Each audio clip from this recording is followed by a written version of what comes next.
Bismillahirrahmanirrahim. Alhamdulillahirabbil alamin wassalatu wassalamu ala asyrafil anbiya'i wal mursalin wa ala alihi wa sahbihi ajma'in. Amma ba'd.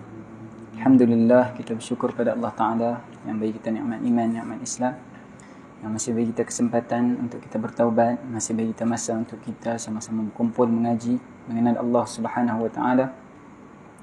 Kita sambung perbahasan kita pada muka surat 92, qismu ma yajibu wujuba amal. Bahagian yang wajib untuk diamalkan. ثم شرع الناظم في القسم الثالث من الأقسام التابعة وهو ما يجب وجوب عمل فقال واعمل بتقليد إمام ثم حفظ لكليات ثم تمم بترك تسمع وعجب كبر ريا حساد اغتياب غيره. Beramallah dengan mengikut imam yang mujtahid. Kemudian dengan memelihara al-kulliyatul khams yang kita akan tengok nanti. 5 perkara asas dalam agama.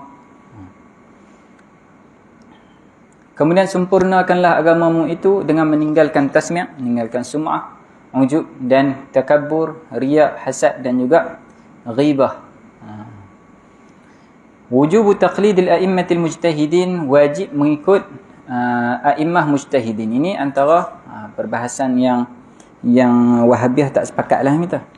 Okey, dia kata kena ijtihad sendiri. Kita kata tak, kena ikut a'immah mujtahidin. Kena ikut imam-imam mazhab. Ay yajibu ala man lam yakun fi ahliyatil ijtihadil mutlaq taqlidu mujtahidin mutlaqin fil furu'i min ahadil a'immatil masyhurin. Wajib bagi orang yang tidak berkeahlian untuk ijtihad mutlak. Dia tak ada keahlian untuk nak keluarkan hukum daripada Al-Quran, hadis dan juga usul-usul agama tu. Quran, hadis, ijma', qiyas. Usul-usul yang lain, istishab, istihsan apa semua tu. Dia tak ada keahlian untuk mengeluarkan hukum macam tu. Tak ada kemampuan untuk mengeluarkan hukum. Maka apa yang dia perlu buat? Yajibu alaihi taqlidu mujtahidin mutlaqin. Wajib ikut mujtahid mutlak. Fil furu', dalam masalah furu', iaitu masalah fiqh lah, hukum hakam syariat. Adapun fil usul, adapun dalam masalah akidah, maka dia kena nazar, kena buat pemerhatian akal, dia kena fikir, dia kena faham. Dalam masalah akidah, dia tak boleh untuk ikut semata-mata. Kerana kalaulah hanya ikut semata-mata sah, maka apa beza dengan orang Nasrani yang mengikut padri-padri dia? Dia pun ikut juga. Jadi dalam masalah akidah perlu pada nazar. Adapun masalah fiqh, kerana sukar untuk melakukan hal tersebut, dia kena faham banyak perkara, maka diringankan, boleh untuk dia ikut a'immah. Bahkan wajib untuk dia ikut a'immah, kerana dia tak mampu untuk mengeluarkan hukum sendiri. Nak faham satu hukum tu, kena tahu sama ada yang tu adakah dia mubayyan ataupun mujmal, mukhassas atau macam mana. Jadi dia kena tahu semua, nas-nas apa semua tahu, dan usul-usul yang berkaitan dengan hukum yang dia nak keluarkan dengan nas tersebut. Mesti mengikut salah satu mujtahid mutlak dalam furu' syariat, iaitu dalam ilmu fiqh, daripada salah seorang a'immah yang masyhur. Ada qaid di situ, a'immah yang masyhur. Nanti kita akan terangkan kenapa kena ikut a'immah yang masyhur. Tak bolehkah kalau ikut imam mazhab Zahiri contohnya, Imam Daud Al-Zahiri, kenapa tak mau ikut Imam Daud Al-Zahiri? Dia pun salah seorang mujtahid juga. Kita akan sebut nanti kenapa perlu ikut a'immah yang masyhur. Al-Imam Syafi'i wal-Imam Abi Hanifah wal-Imam Malik wal-Imam Ahmad bin Hanbal radhiyallahu anhum. Salah seorang a'immah ini. Wa ikhtilaful ulama'i rahmah. Dan perbezaan pendapat antara ulama-ulama ini adalah suatu rahmat. Kita akan tengok dua masalah ni. Yang pertama, kewajipan untuk mengikut imam mazhab. Yang kedua, khilaf antara imam mazhab itu adalah suatu rahmat. Tengok footnote 152. Qala al-allamatu Alawi bin Ahmad As-Saqqaf fil Fawaid al-Makkiyah. Ini antara kitab yang penting dan perlu dibacalah untuk penuntut ilmu yang nak menguasai ilmu fiqh. Fawaid Makkiyah. Walaysatil madhahibul matbu'atu munhasiratan fil arba'ah. Dia kata bukanlah mazhab yang boleh diikut ni hanya 4 mazhab sahaja. Kita bukan kata ada 4 mazhab saja. Bukan hanya mazhab Imam Syafi'i, Imam Malik, Imam Ahmad bin Hanbal, Imam Abu Hanifah. Bukan 4 mazhab sahaja. Tak terbatas pada 4 mazhab. Maksudnya a'immah yang mereka ni mampu ijtihad, mujtahid mutlak itu ada lebih daripada 4. Imam Al-Layth contohnya. Bal li jama'atin min al-ulama'i madhahibu matbu'atun aidan. Bahkan ada sekumpulan ulama itu mereka mempunyai mazhab mereka, pandangan mereka yang juga diikuti oleh ulama yang lain, oleh umat. Siapakah mereka? Kas-Sufyanain, seperti dua Imam Sufyan Ats-Tsauri dengan Sufyan bin Uyainah. Dua Sufyan. Wa Ishaq bin Rahuyah. Imam Ishaq bin Rahuyah ada mazhab dia sendiri. Wa Dawud Al-Zahiri. Imam Dawud Al-Zahiri. Wal Auza'i, Imam Auza'i. Ini semua a'immah ijtihad mujtahid mutlak mereka ni. A'immah mujtahidun ijtihad mutlak. Wa ma'a dhalika faqad sarraha jam'un min ashabina bi annahu la yajuzu taqlidu ghairi al-a'immati al-arba'ah. Walaupun begitu, tetapi sekumpulan ulama kita mazhab Syafi'i sarraha, mereka menyebut secara jelas bahwasanya la yajuzu taqlidu ghairi al-a'immati al-arba'ah. Tak boleh untuk mengikut selain imam yang 4 sahaja. Imam Syafi'i, Imam Maliki, Imam Malik, Imam Ibn Hanbal dan juga Imam Abu Hanifah. 4 sahaja. Kenapa mereka khususkan 4 sahaja sedangkan banyak lagi a'immah yang lain? Wa'allalu dhalika, dan mereka memberi sebab illah. Mereka bagi sebab kenapa kena ikut yang ni sahaja. Bi'adami thiqati binisbatiha ila arbabiha. Kerana tak ada thiqah nisbah mazhab itu kepada pemilik mazhab. Tak faham. Apa maksudnya? Maksudnya di sini mazhab yang 4 ini dia ada pengikut yang ma'ruf dari kalangan ulama, a'immah, dan mereka inilah yang bertanggungjawab mentaufiq mazhab tersebut. Mereka lah yang bertanggungjawab mendokumentasikan mazhab tersebut. Apa pendapat imam-imam mazhab mereka yang 4 ini. Mereka tulis dalam karya mereka, mereka sebut dalam kitab mereka. Jadi benda tu terriwayat secara cantik, diriwayatkan secara elok, bersambung, bersusun, elok, cantik semua. Berbeza dengan mazhab yang lain. Mazhab yang lain tu kita tak boleh nak tentukan kesahihan, keabsahan, nisbah satu qaul kepada a'immahnya. Hanya disebut daripada kitab-kitab mazhab yang lain. Hanya disebut oleh ulama-ulama yang lain. Mereka tidak ada pengikut yang memang menulis, mengumpulkan mazhab imamnya ataupun imamnya menulis mazhab tersebut. Kemudian datang setelahnya mensyarahkan lagi, huraikan lagi, sebut nukilan yang mungkin murid-murid yang lain terlepas pandang apa semua. Jadi tak ada dalam mazhab yang lain. 4 mazhab ni yang Allah Ta'ala tentukan, ramai pengikut dan banyak a'immah, dan mereka berkhidmat untuk meriwayatkan mazhab tersebut, untuk menghuraikan mazhab tersebut, menjelaskan pegangan imam-imam mereka. Berbeza dengan mazhab yang lain. Itu masalah dia, yang tu je. Bukannya kata tak sah mazhab dia. Mazhab dia sah. Termasuk juga dalam ijtihad. Tapi tak ada a'immah, tak ada ulama, tak ada pengikut mazhab yang khidmat mazhabnya. Jadi yang sampai dekat kita melalui nukilan mazhab-mazhab yang lain. Itu masalah dia. Li'adamil asanidil mani'ati minat tahrif wa tabdil. Kerana tidak ada sanad-sanad yang dapat mencegah tahrif dan juga tabdil. Mencegah daripada berlaku tahrif, pengubah suaian, tabdil, perubahan. Tak ada sanad-sanad yang bagus, yang elok, yang menjaga pendapat-pendapat a'immah mazhab ini. Qaul-qaul a'immah mazhab ini. Bi khilafil madhahibil arba'ah, berbeza dengan mazhab yang 4. Fa inna a'immataha badhalu anfusahum fi tahriril aqwal. Sesungguhnya imam mereka yang 4 tu, Imam Syafi'i, Imam Malik, Imam Abu Hanifah, Imam Ahmad bin Hanbal, badhalu anfusahum fi tahriril aqwal. Mereka korbankan diri mereka, mereka bagi diri mereka untuk menjelaskan pandangan-pandangan. Wa bayani ma thabata an qailihi wa ma lam yathbut. Minta maaf, bukan a'immah yang 4 tu, tapi a'immah yang datang setelah mereka. Imam-imam yang di dalam mazhab tersebut, mereka yang berusaha untuk menjelaskan aqwal-aqwal imam mereka, dan menjelaskan apa yang sabit. Yang ni betul tak Imam Syafi'i kata macam ni? Betul tak Imam Malik kata macam ni? Betul tak Imam Ahmad bin Hanbal kata macam ni? Mereka cari sanadnya, mereka tentukan kesahihan kata-kata tersebut. Betul tak imam yang setelah itu, Imam Ramli kata macam ni, Imam Ibn Hajar kata macam ni? Betul atau tak betul? Imam Nawawi kata macam ni, Imam Ghazali kata macam ni. Mereka jelaskan perkara tersebut. Fa amina ahluha min kulli taghyirin wa tahrif. Maka pengikutnya selamatlah daripada perubahan, daripada tahrif, ubah suai yang berlaku dalam mazhab tersebut. Berbeza kalau dinukilkan oleh musuh contohnya. Maknanya antara mazhab itu kan berbeza pandangan. Jadi ara' mukhalifi, pendapat orang yang berbeza dengan dia tu, dia anggap sebagai musuh lah. Boleh jadi dia nukil tu tak secara tepat 100%. Dia sebut part yang tak elok saja ke contohnya.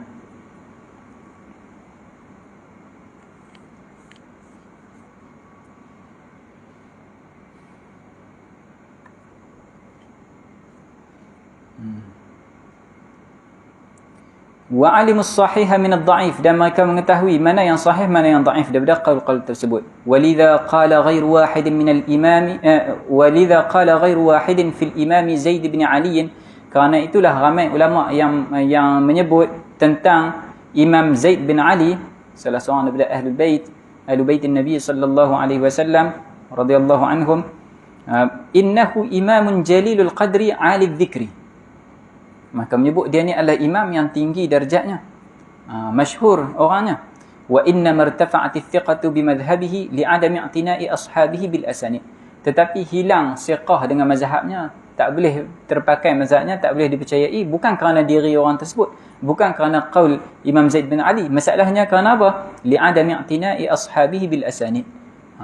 Kerana pengikutnya itu tidak ambil berat dengan sanad.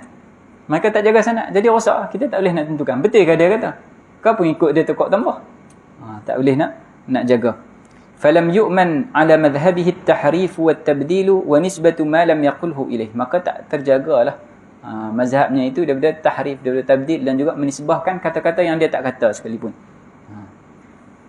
Fal madhahibul arba'atu hiya al-mashhuratu al-ana al-muttaba'atu. Maka mazhab empat yang masyhur sekarang itu yang diikuti. Waqad sara imamu kullin minhum li ta'ifatin min tawaifil islami 'arifan bihaitsu la yahtaju as-sa'ilu 'an dhalika ta'rifa.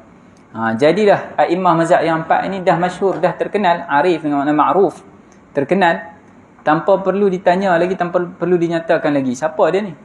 Tak perlu sebut dah, semua orang tahu. Imam Syafi'i, Imam Malik, Imam Abu Hanifah, Imam Ahmad bin Hanbal.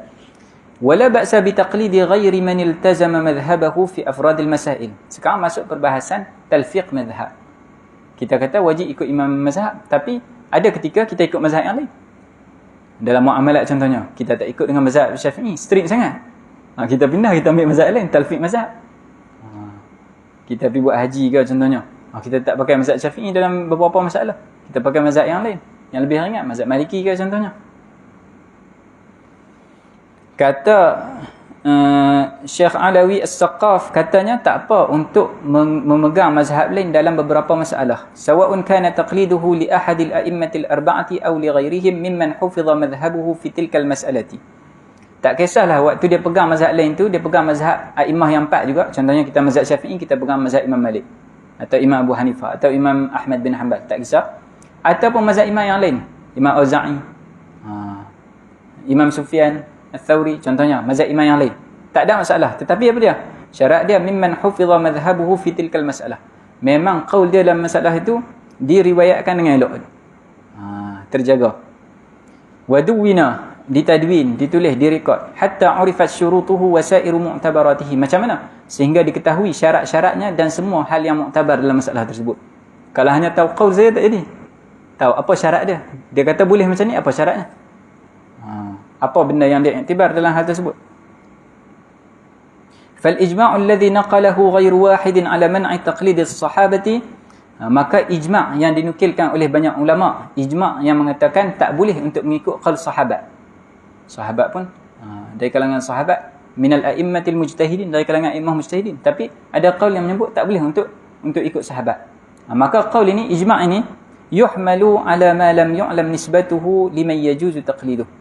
Qaul ini kita gunakan pada perkara ataupun pendapat yang tidak diketahui nisbah kata-kata itu kepada sahabat yang boleh diikut, boleh ditaklid.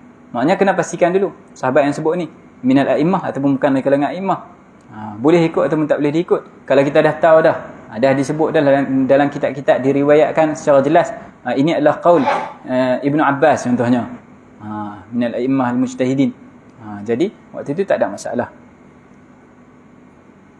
Au ulimat walakin juhila ba'du syurutihi, ataupun diketahui siapa pemilik kata-kata tersebut tetapi tak tahu syarat yang dia letak, itu pun tak boleh juga. Juhila ba'du syurutihi indahu, tak tahu sebahagian syarat yang dia letak, itu pun tak boleh juga. Jadi sekarang kita fahamlah kenapa kita kata kena ikut imam yang empat saja. Bukanlah kita menolak imam yang lain, tapi kerana mazhab mereka tu tak terjaga dengan baik sampai kepada kita. Kalaulah ditakdirkan terjaga mazhab Imam Daud Al-Zahiri sampai ke kita, maka akan jadi 5 mazhab. Salah satunya mazhab Al-Zahiri lah. Wa ikhtilaful ulama'i rahmah, dan khilaf antara ulama itu adalah rahmat. Boleh baca di bawah tu berkenaan dengan khilaf antara ulama. Wa akhdhu qawlil mujtahidi wajibun min haythu innahu addahu ijtihaduhu ila annahu haqqun wa illam yutabiqil waqi'ah. Dan berpegang dengan qaul imam mujtahid itu wajib dari segi ijtihadnya, usahanya memahami dalil, memahami nas itu bawa dia kepada menyebabkan dia mengatakan hal ini yang betul. Hal ini, pendapat ini yang betul. Kita kena ikut. Maknanya apa? Kita tak tahu hakikat. Wa illam yutabiqil waqi'. Walaupun pendapatnya itu tak bersesuaian dengan realiti. Maksudnya hakikat yang disebut realiti ni maksudnya hakikat pada sisi Allah Ta'ala. Di sisi Allah Ta'ala dalam hal tersebut mana satu yang betul? Yang ni masuk pula perbahasan halil haqqu yata'addad amla. Adakah kebenaran itu boleh berbilang-bilang ataupun kebenaran itu hanya satu saja? Yang lain bukan kebenaran. Itu pun ulama bahaskan juga. Imam Al-Ghazali pun bahaskan juga. Okey. Sebahagian ulama kata tak ada, sebahagian ulama kata yang benar itu satu saja. Cumanya dalam masalah fiqh, man asaba falahu ajran wa man akhta'a falahu ajrun wahid. Barang siapa yang betul maka akan dapat 2 pahala. Imam mujtahid yang betul akan dapat 2 pahala. Betulnya ijtihadnya, yang salah akan dapat 1 pahala ijtihadnya. Tapi betul tak? Tak betul lah. Itu menunjukkan kata kebenaran tu hanya satu saja. Ada juga yang mengatakan macam tu. Jadi yang betul tu hakikatnya di sisi Allah Ta'ala satu saja. Ada yang mengatakan sebegitu. Tapi syarak memperbolehkan untuk kita ikut mana-mana ikmah sahaja. Bukanlah dari segi mana yang betul di sisi Allah Ta'ala, tapi dari segi dia dah berijtihad dan dengan kadar ilmu yang dia ada, yang sudah pasti lebih daripada kadar kita, kadar kefahamannya tentang agamanya, bahawa dia mengatakan bahawasanya pendapat ini yang betul dalam masalah ni. Maka kita boleh ikut pendapat dia dalam masalah tersebut. Wa ma yaqulu mujtahidun qawlan illa qala bihi ashabi. Tidaklah seseorang mujtahid itu berpendapat dengan satu pendapat melainkan para sahabat aku telah berpendapat dengan pendapat tersebut. Yang ni saya tak jumpa lah sumbernya daripada mana. Seolah-olah Syekh Nawawi Banten nak menyebut kata ini adalah hadis Nabi. Cuma yang ada ashabi kan nujum bi ayyihi muqtadaitum ihtadaitum. Sahabat aku seperti bintang-bintang, mana satu yang kalian ikut maka kalian akan mendapat petunjuk, kalian akan jumpalah jalan yang benarnya. Ya, boleh tengok di bawah tu panjang penerangannya. Okey. Wa qad warada anna rajulan halafa annahu la yata'u zawjatahu hina. Telah datang satu hadis kata Syekh Nawawi Banten bahwasanya seorang lelaki bersumpah dia tak akan bersama dengan isterinya buat satu tempoh waktu, hin. Fa'aftahu Abu Bakr radhiyallahu anhu bi anna al-hin al-abad. Maka Sayyidina Abu Bakar bagi fatwa bahwasanya al-hin di sini, tempoh waktu di sini dengan arti al-abad, selama-lamanya. Wa aftahu Umar bi annahu 40 sanah. Sayyidina Umar kata 40 tahun. Wa aftahu Uthman bi annahu sanatun wahidah. Sayyidina Uthman kata setahun. Wa aftahu Ali bi annahu yawmun wahidun wa lailah. Sayyidina Ali kata sehari semalam. Fa'arada ar-rajulu dhalika ala Rasulillah sallallahu alaihi wasallam fada'a bihim. Maka lelaki ini ceritalah kepada Nabi sallallahu alaihi wasallam hal tersebut. Maka Nabi panggil sahabat yang 4. Faqala li Abi Bakr, baginda bersabda kepada Sayyidina Abu Bakar, ma daliluka ala anna al-hin al-abadu, apakah dalilmu bahwasanya hin di sini satu tempoh ni artinya selama-lamanya? Qala, kata Sayyidina Abu Bakar, dalili qawluhu ta'ala fi haqqi qaumi Nuh. Dalil aku firman Allah Ta'ala pada hak kaum Nuh, famatta'nahum ila hin. Kami bagi nikmat kepada mereka untuk satu tempoh waktu. Maknanya ai abqainahum mutamatti'ina bimalihim ila inqidha'i a'marihim. Maksudnya apa? Maksudnya kami kekalkan mereka bersedak-sedak dengan harta mereka, sonok-sonok dengan harta yang mereka ada, ila inqidha'i a'marihim, sampailah mereka mati. Maka maksudnya hin di sini selama-lamanya. Selama mana dia hidup sampai dia mati. Itu yang pertama. Wa qala li Umar, dan Rasulullah bersabda, tanya kepada Sayyidina Umar, ma daliluka ala anna al-hina 40 sanah? Apa dalilmu bahwasanya hin di sini, satu tempoh di sini maksudnya 40 tahun? Qala, beliau menjawab, dalil qawluhu ta'ala, dalilku firman Allah Ta'ala, hal ata 'ala al-insani hinun min ad-dahr. Tidakkah telah datang kepada manusia itu suatu tempoh masa? Fal insanu Adamu, manusia itu adalah Adam. Ulqiyat tinatuhu 'ala babil jannati. Tanah yang menjadikan Nabi Adam itu diletak dekat tepi pintu syurga 40 aman, selama 40 tahun. Wa amtarallahu alaihi humuman wa ahzana. Allah Ta'ala turunkan hujan kesedihan kepadanya tula hadhil muddah, selama tempoh ini. Wa amtara alaihi sururan nisfa yaumin. Dan Allah Ta'ala turunkan hujan kegembiraan selama setengah hari. Faja'at dhurriyyatuhu ala dhalik. Maka datanglah anak cucunya seperti itu. Sedih mereka tu lebih banyak daripada yang gembiranya. Wa qala li Uthman, dan berkata Nabi sallallahu alaihi wasallam bersabda, tanya kepada Sayyidina Uthman, ma daliluka ala anna al-hina amun, apa dalilmu bahwasanya satu tempoh waktu itu adalah setahun? Qala, katanya, dalil qauluhu ta'ala, dalilku firman Allah Ta'ala, tu'ti ukulaha kulla hin. Tu'ti ukulaha kulla hin. Pokok tamar itu bagi makanannya kepada Sayyidatuna Maryam kulla hin, setiap ketika. Apa ketika di situ? Ai tu'tin nakhlatu thamarataha kulla am. Oh bukan cerita Sayyidatuna Maryam. Cerita tentang pokok tamar bagi makanannya setiap ketika. Apa setiap ketika? Ai tu'tin nakhlatu thamarataha kulla am. Dia bagi makanannya itu, bagi buahnya itu setiap tahun. Setahun sekali bagi. Maksudnya hin di sini maknanya setahun lah. Wa qala li Ali, ditanya kepada Sayyidina Ali radhiyallahu anhu, ma daliluka ala anna al-hina yawmun wa laylah, apa dalilmu satu tempoh waktu itu adalah sehari semalam? Qala dalili qauluhu ta'ala, katanya dalilku firman Allah Ta'ala, fa subhanallahi hina tumsuna wa hina tusbihun. Maha suci Allah Ta'ala ketika mana mereka berpagi-pagi dan berpetang-petang. Ay sabbihullaha ta'ala, dengan arti kata bertasbihlah kalian, menyucikan Allah Ta'ala, hina tadkhuluna fil masa', ketika kalian masuk pada waktu pagi, wa hina tadkhuluna fis sabah, ketika kalian masuk pada waktu petang dan pada waktu pagi. Bimakna sallu fi waqtil masa', dengan arti kata bersolatlah pada waktu petang, salat az-zuhri wal asri wal maghribi wal isya', iaitu salat zuhur, salat asar, maghrib dan isya'. Wa fi waqtis sabahi, dan salat pada waktu pagi, salat as-subhi, pada waktu subuh. Qala sallallahu alaihi wasallam, sabda Nabi sallallahu alaihi wasallam, ashabikan nujum bi ayyihi muqtadaitum ihtadaitum.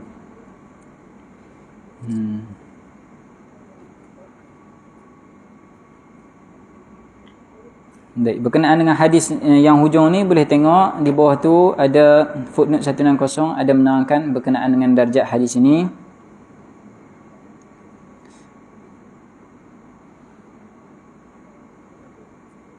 Antaranya yang disebut oleh Imam Baihaqi, hadis yang mausul bersambung isnadnya ghairi qawi, tapi kurang kuat. Dan ada hadis yang munqati' juga. Okey.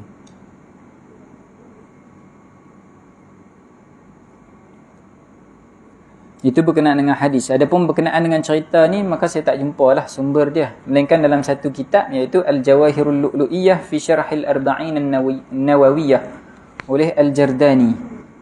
Yang ni tak silap hidup sezaman dengan Syekh Nawawi Banten. Dia juga menyebut kisah ni. Dari mana sumber mereka, Allahu a'lam, banyak lagi kitab lah kita tak baca. Boleh jadi ada sumber lain yang menyebut hal ini. Sekadar semakan secara cepat tak jumpa lah, Allahu a'lam.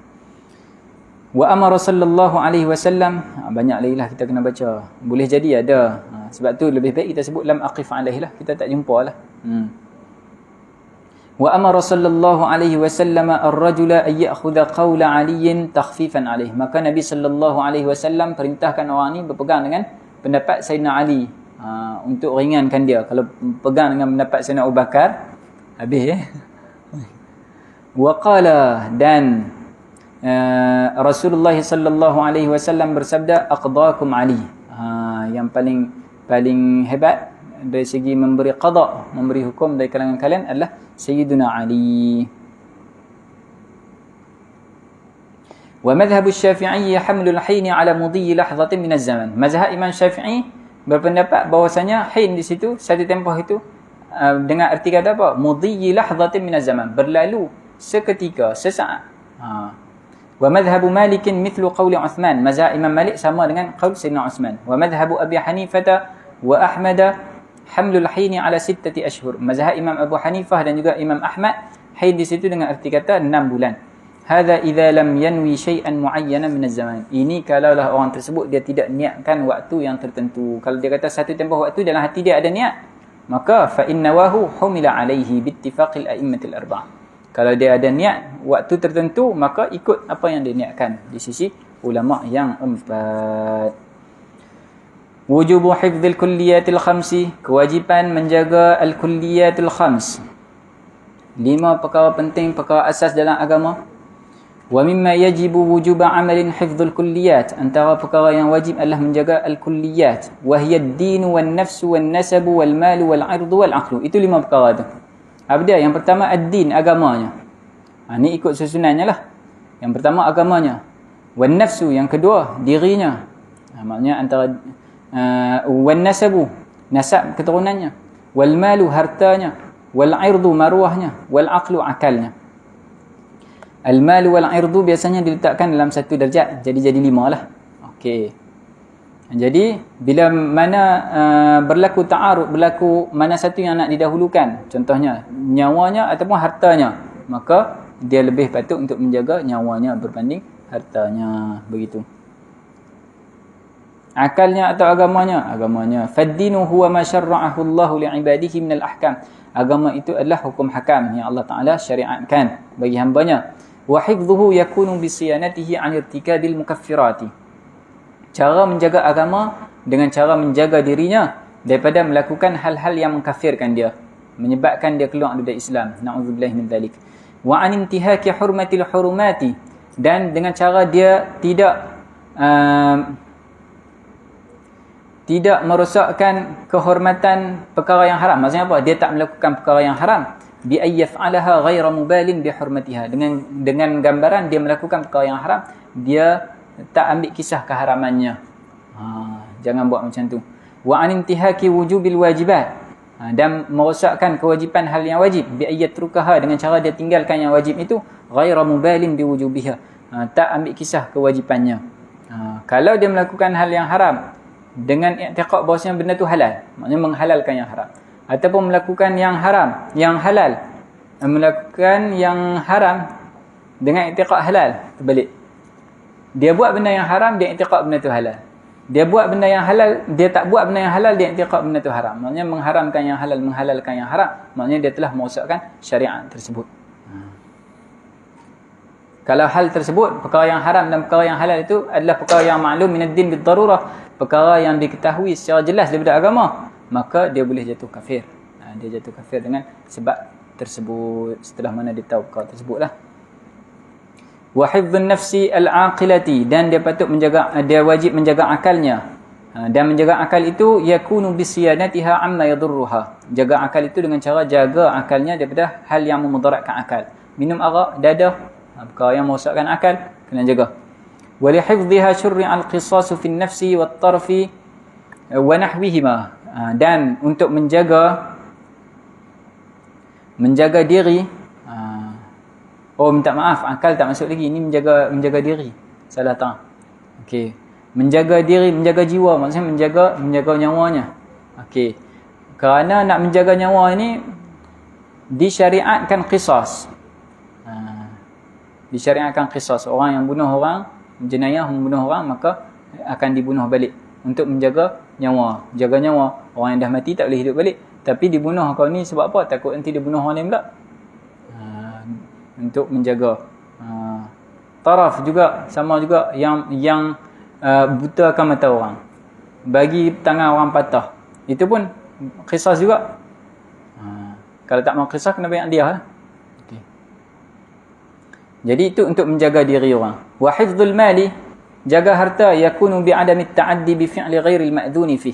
Jaga harta dengan cara dia tak melampau batas melakukan perkara yang tak diizinkan dengan harta itulah. Wal muradu bihi kullu ma yahillu tamallukuhu syar'an wa in qalla. Yang dimaksudkan dengan harta itu adalah semua yang halal untuk dimiliki secara syarak, walaupun sikit, maka itu semua masuk dalam harta dia. Kalau dia ada banyak sekalipun tapi tak halal secara syarak, maka tak jadi. Ada duit berjuta-juta daripada apa? Perniagaan judi contohnya. Itu bukan harta. Walihifdhihi syurri'a haddus sariqah. Demi untuk menjaga harta disyariatkan had bagi orang yang mencuri. Wa haddu qat'it tariqi, dan had bagi orang yang merompak. Wa dhamanul mutlafat, dan juga kena bayar ganti rugi bagi kerosakan harta benda, merosakkan harta benda. Wa mithlul mali al-ikhtisasu fi hurmati at-ta'addi fihi la fil haddi wad dhaman. Dia kata apa ni? anna al-ikhtisasa yushbihu al-mala min haythu yahrum at-ta'addi fihi. Allahu a'lam, saya tak dapat yang ni. Thumma an-nasabu, kemudian nasab, huwa al-irtibatu alladhi yakunu bainal walidi wal walad. Nasab itu adalah hubungan yang ada antara ayah dengan anak. Ataupun mak dengan anak. Wa li hifdhihi syurri'a hadduz zina. Untuk menjaga hubungan ini, nasab ini, keturunan ini, maka disyarakkan had bagi orang yang berzina. Wal irdu wa huwa mahallul madhi wad dhammi. Dan irdu itu, maruah itu apa dia? Tempat pujian ataupun kejian pada diri manusia. Tataqawwa bihi al-af'alul hamidatu wa tazdari bihi al-af'alul qabihah. Dengannya perbuatan yang baik itu jadi makin kuat dan perbuatan yang buruk itu dijauhi. Maknanya bila maruah itulah yang menyebabkan orang berani untuk buat benda yang elok, benda yang baik. Tempat pujian di dirinya itu disebut sebagai maruah. Dengan sebab maruah juga orang tak berani untuk buat benda yang tak elok, benda yang mengaibkan. Wa li hifdhihi syurri'al haddu, untuk menjaganya disyarakkan had ala man qadhafa al-afifa. Bagi orang yang melakukan qadhaf, tuduhan zina, wa ta'ziru ala man qadhafa ghairah, dan dikenakan ta'zir, hukuman ta'zir yang diletakkan oleh kerajaan bagi orang yang menuduh zina bagi selain afif, yang menuduh zina bagi orang perempuan yang menjaga maruah diri, mukmin yang menjaga maruah diri, maka dia akan kena had. Yang selain daripada itu, dia tuduh zina selain daripada perempuan mukmin yang menjaga maruah diri, maka dia akan kena ta'zir. Wal aqlu, dan akal itu nurun ruhaniyun, adalah suatu cahaya bersifat ruhani, nisbah pada roh. Maknanya dia ni bukan daripada alam fizik, ni bukan daripada hal-hal fizik. Bihi tudrikun nafsu al-ulum ad-daruriyyah wan nadhariyah, dengannya akal, dengannya diri dapat mengetahui ilmu-ilmu yang bersifat daruri dan juga nadhari. Wa li hifdhihi syurri'a haddus syurbi, dan untuk menjaga akal disyariatkan hukuman had bagi orang yang minum arak. Wadiyatu ala man adhabahu bijinayatin, dan kena bayar diat bagi orang yang menghilangkan akalnya dengan sesuatu jenayah. Dia buat something yang menyebabkan akalnya hilang. Wa aukadu hadhihi al-umuri, antara semua ni mana yang paling utama sekali, yang paling penting kena jaga dalam semua keadaan? Hifdhud dini, menjaga agamanya. Thumma hifdhun nafsi, kemudian jaga dirinya, nyawanya. Thumma hifdhun nasabi, kemudian jaga nasab keturunannya. Thumma hifdhul aqli, kemudian jaga akal. Thumma al-mali, kemudian menjaga harta. Hifdhul mali fi martabatil irdi, sama nilai dengan al-ird, sama nilai dengan maruah diri. Wujubu takhliyatin nafsi 'an as-sifatil madhmumah, wajib membersihkan diri daripada sifat-sifat yang madhmumah. Sebelum muka lagi, nak habis dah. Wa mimma yajibu wujuba amalin tarkut tasmi', antara yang wajib untuk diamalkan adalah meninggalkan tasmi'. Daripada sama'a yusammi'u tasmi'an. Sami'a yasma'u, dengar. Sama'a ja'alu syai'i yasma', menjadikan suatu perkara itu dengar. Maksudnya apa? Buat bagi orang dengar lah, memperdengarkan. Itu maksudnya tasmi' tu. Wa huwa ay ya'mal al-'amala wahdahu, macam mana yang kata tasmi'? Dia melakukan suatu amalan itu seorang-seorang. Thumma yukhbira bihi an-nasa, kemudian dia bagi tahu dekat orang lain. Li ajli ta'zimihim lahu, untuk orang muliakannya. Atau li ajli jalbi khair minhu, ataupun untuk dapat kebaikan daripada orang lain. Sama ada orang muliakan dia, orang sanjung dia, ataupun dapat kebaikan. Orang ingat, oh dia ni orang soleh, orang baik, jadi orang tolong. Makan dapat potongan harga. Tahu kata, oh ni budak-budak mengaji ibda, bagus. Makan dapat murah. Saya bagi tadi contohnya, dia pergi makan, oh makcik bagus, makcik kerja jadi peniaga ni. Tadi saya pagi tadi masuk kelas kami mengaji dekat ibda ni, menyebut antara perkara yang baik adalah kasbul mar'i biyadih. Seorang tu dia berusaha dengan tangannya, ni makcik ni bagus ni. Oh mengaji ibda, lupa makcik bagi harga murah sikit. Dia bagi isyarat tu, kata dia orang mengaji. Qala Sidi Ali al-Khawas li ashabihi, Sidi Ali al-Khawas, tok guru kepada Imam Asy-Sya'rani, dia berkata kepada murid-muridnya, ihdharu minat tasmi'i bi'amalikum, hati-hatilah kalian daripada memperdengarkan amalan kalian. Fa innahu yubtiluha karriya'i 'ala haddin sawa, sesungguhnya dia membatalkan amalan sama seperti riya. Lakin tak selesa. Lakin litasmi'i dawa'un, tetapi memperdengarkan amalan itu masih ada ubat. Wa huwa ayyandama al-'abdu 'ala dhalik, iaitu dia merasa nadam. Apa dia an-nadam? An-nadam apa? Rasa sesal atas perbuatannya itu. Wa yatuba min dhalika taubatan sadiqah, dan dia bertaubat dengan taubat yang benar, bi annahu la ya'udu, iaitu dengan gambaran dia tak akan kembali yusammi'u ahadan minan nasi bi'amalin min a'malih, dia tak akan kembali bagi tahu siapa pun amalannya. Idh taubatus sadiqatu tamhu tilka zallah, kerana taubat yang benar itu akan menghilangkan kegelinciran tersebut, kesalahan tersebutlah. Fa idza taba kadzalika, kalaulah dia bertaubat sebegini, raja'al 'amalu sahihan bi masyiatillah ta'ala, maka amalnya akan kembali sah, akan kembali elok dengan kehendak Allah Taala. Maksudnya di sini Sidi Ali Al-Khawwas nak bagi tahu kita bahawasanya kalaulah tasmi' boleh lagi diubati. Maknanya kalau berlaku tasmi' pada amalan, kita dah buat amalan, dah solat apa semua, solat duha apa semua, lepas tu keluar duk cerita kat orang. Tadi solat niat lillahi ta'ala apa betul dah? Cuma keluar dia cerita kat orang. Okey. Caranya boleh tak untuk perbaiki balik? Boleh, taubat. Rasa sesal, tak nak dah untuk ulang, tak mau cerita dah dekat orang. Berbeza dengan riak. Riak tu duk solat duha tu, ada orang. Dia pun solat elok apa semua. Yang tu habis, tak ada apa dah.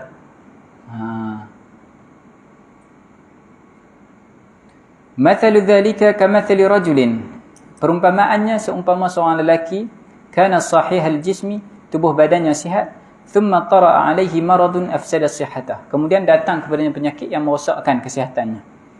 Fasta'mala dawa'an nafi'ah, kemudian dia gunakan ubat yang bermanfaat, fa azalallahu ta'ala bihi dhalikal marada, maka Allah Ta'ala hilangkan sakit tersebut dengan ubat itu. Wa'adal jismu bifadlillahi ta'ala ila hali sihhatih, maka tubuh badan itu pun kembali sihat. Nukilan kalam Sidi Ali Al-Khawwas sampai situ saja, sampai sihatih saja, sampai itu saja. Fa'ulima itu dah masuk kalam Imam Sya'rani. Ni disebut oleh Syekh Musa Faber lah, bila dia cek balik dia beritahu. Break dekat situ saja. Fa'ulima anna litasmi'i dawa'un, la'alla sawab dawa'an lah. Jadi apa? Jadi isim anna tu betul kan? Fa'ulima anna litasmi'i dawa'an bi khilafir riya', maka kita diketahui bahwasanya kalau sum'ah, kalau tasmi' itu ada ubat dia, berbeza dengan riya', li'annahu yufsidul amala min aslih, kerana dia merosakkan amal daripada asalnya lagi. Kadza qala asy-Sya'rani, begitulah yang disebut oleh Imam Asy-Sya'rani. Seterusnya meninggalkan riya'. Wa huwa qisman, dia ada dua bahagian, jaliyun wa khafiyun. Seperti mana syirik, kita kata ada dua, syirik jali, mensyirikkan Allah Ta'ala, syirik khafi, iaitu riya' itu. Begitu juga minta maaf, ya, itu satu pembahagian syirik. Kemudian riya' itu sendiri pun ada dua juga, ada riya' jali dengan riya' khafi. Maksudnya syirik, ada syirik yang jali, ada syirik yang khafi. Syirik khafi jadi riya'. Riya' itu pula boleh bahagi jadi riya' yang jali, riya' yang khafi. Okey. Riya' yang jelas jali, riya' yang khafi yang tersembunyi.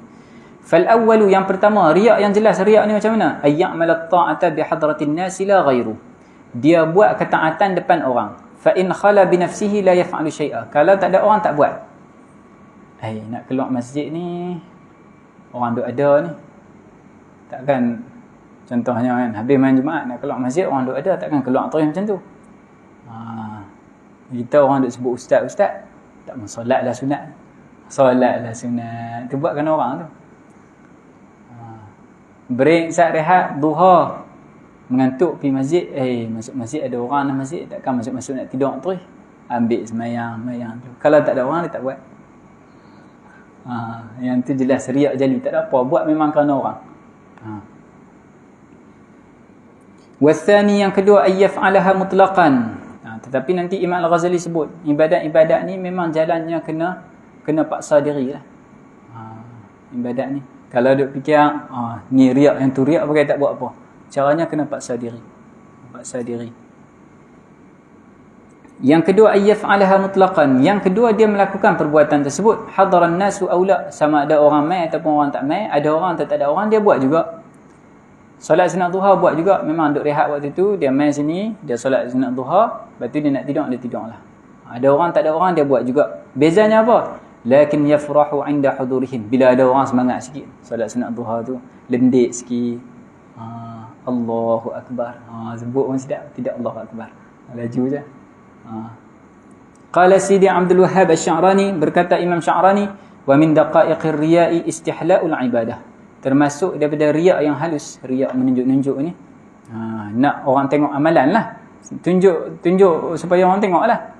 Okey, riya' ada kaitannya dengan ru'yah, pandangan tu. Macam tasmi' tadi ada kaitan dengan sama', pendengaran, nak orang dengar. Ni nak orang tengok. Termasuk daripada sifat riya', nak orang tengok ibadat yang halus itu macam mana? Istihla'ul ibadah, rasa kemanisan ibadat. Yang dalam lah, bukan maqam kita lah yang ni. Rasa manis ibadat tu pun termasuk daripada riya' juga. Li'anna an-nafsa la tastalidhu bi'ibadatin illa in wafaqat hawaha. Kenapa macam tu? Kerana nafsu kita itu tidak akan merasa lazat sesuatu ibadah, melainkan kalau ibadat tersebut sesuai dengan hawanya, sesuai dengan syahwat nafsu. Ada habuan lah untuk nafsu tu.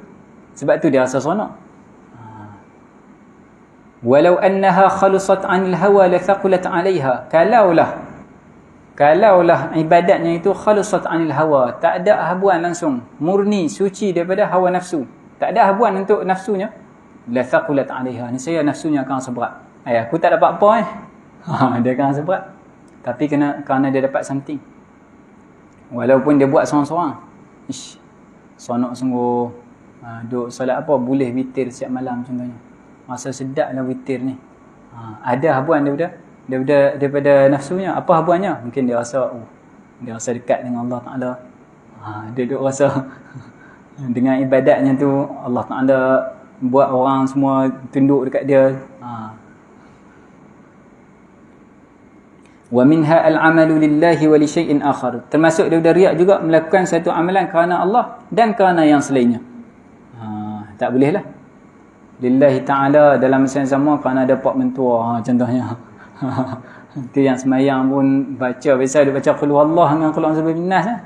Mai malam tu ditarik surah panjang sikit. Wa qad ajma'a al-'arifuna 'ala anna tauhid al-qasd wajibun.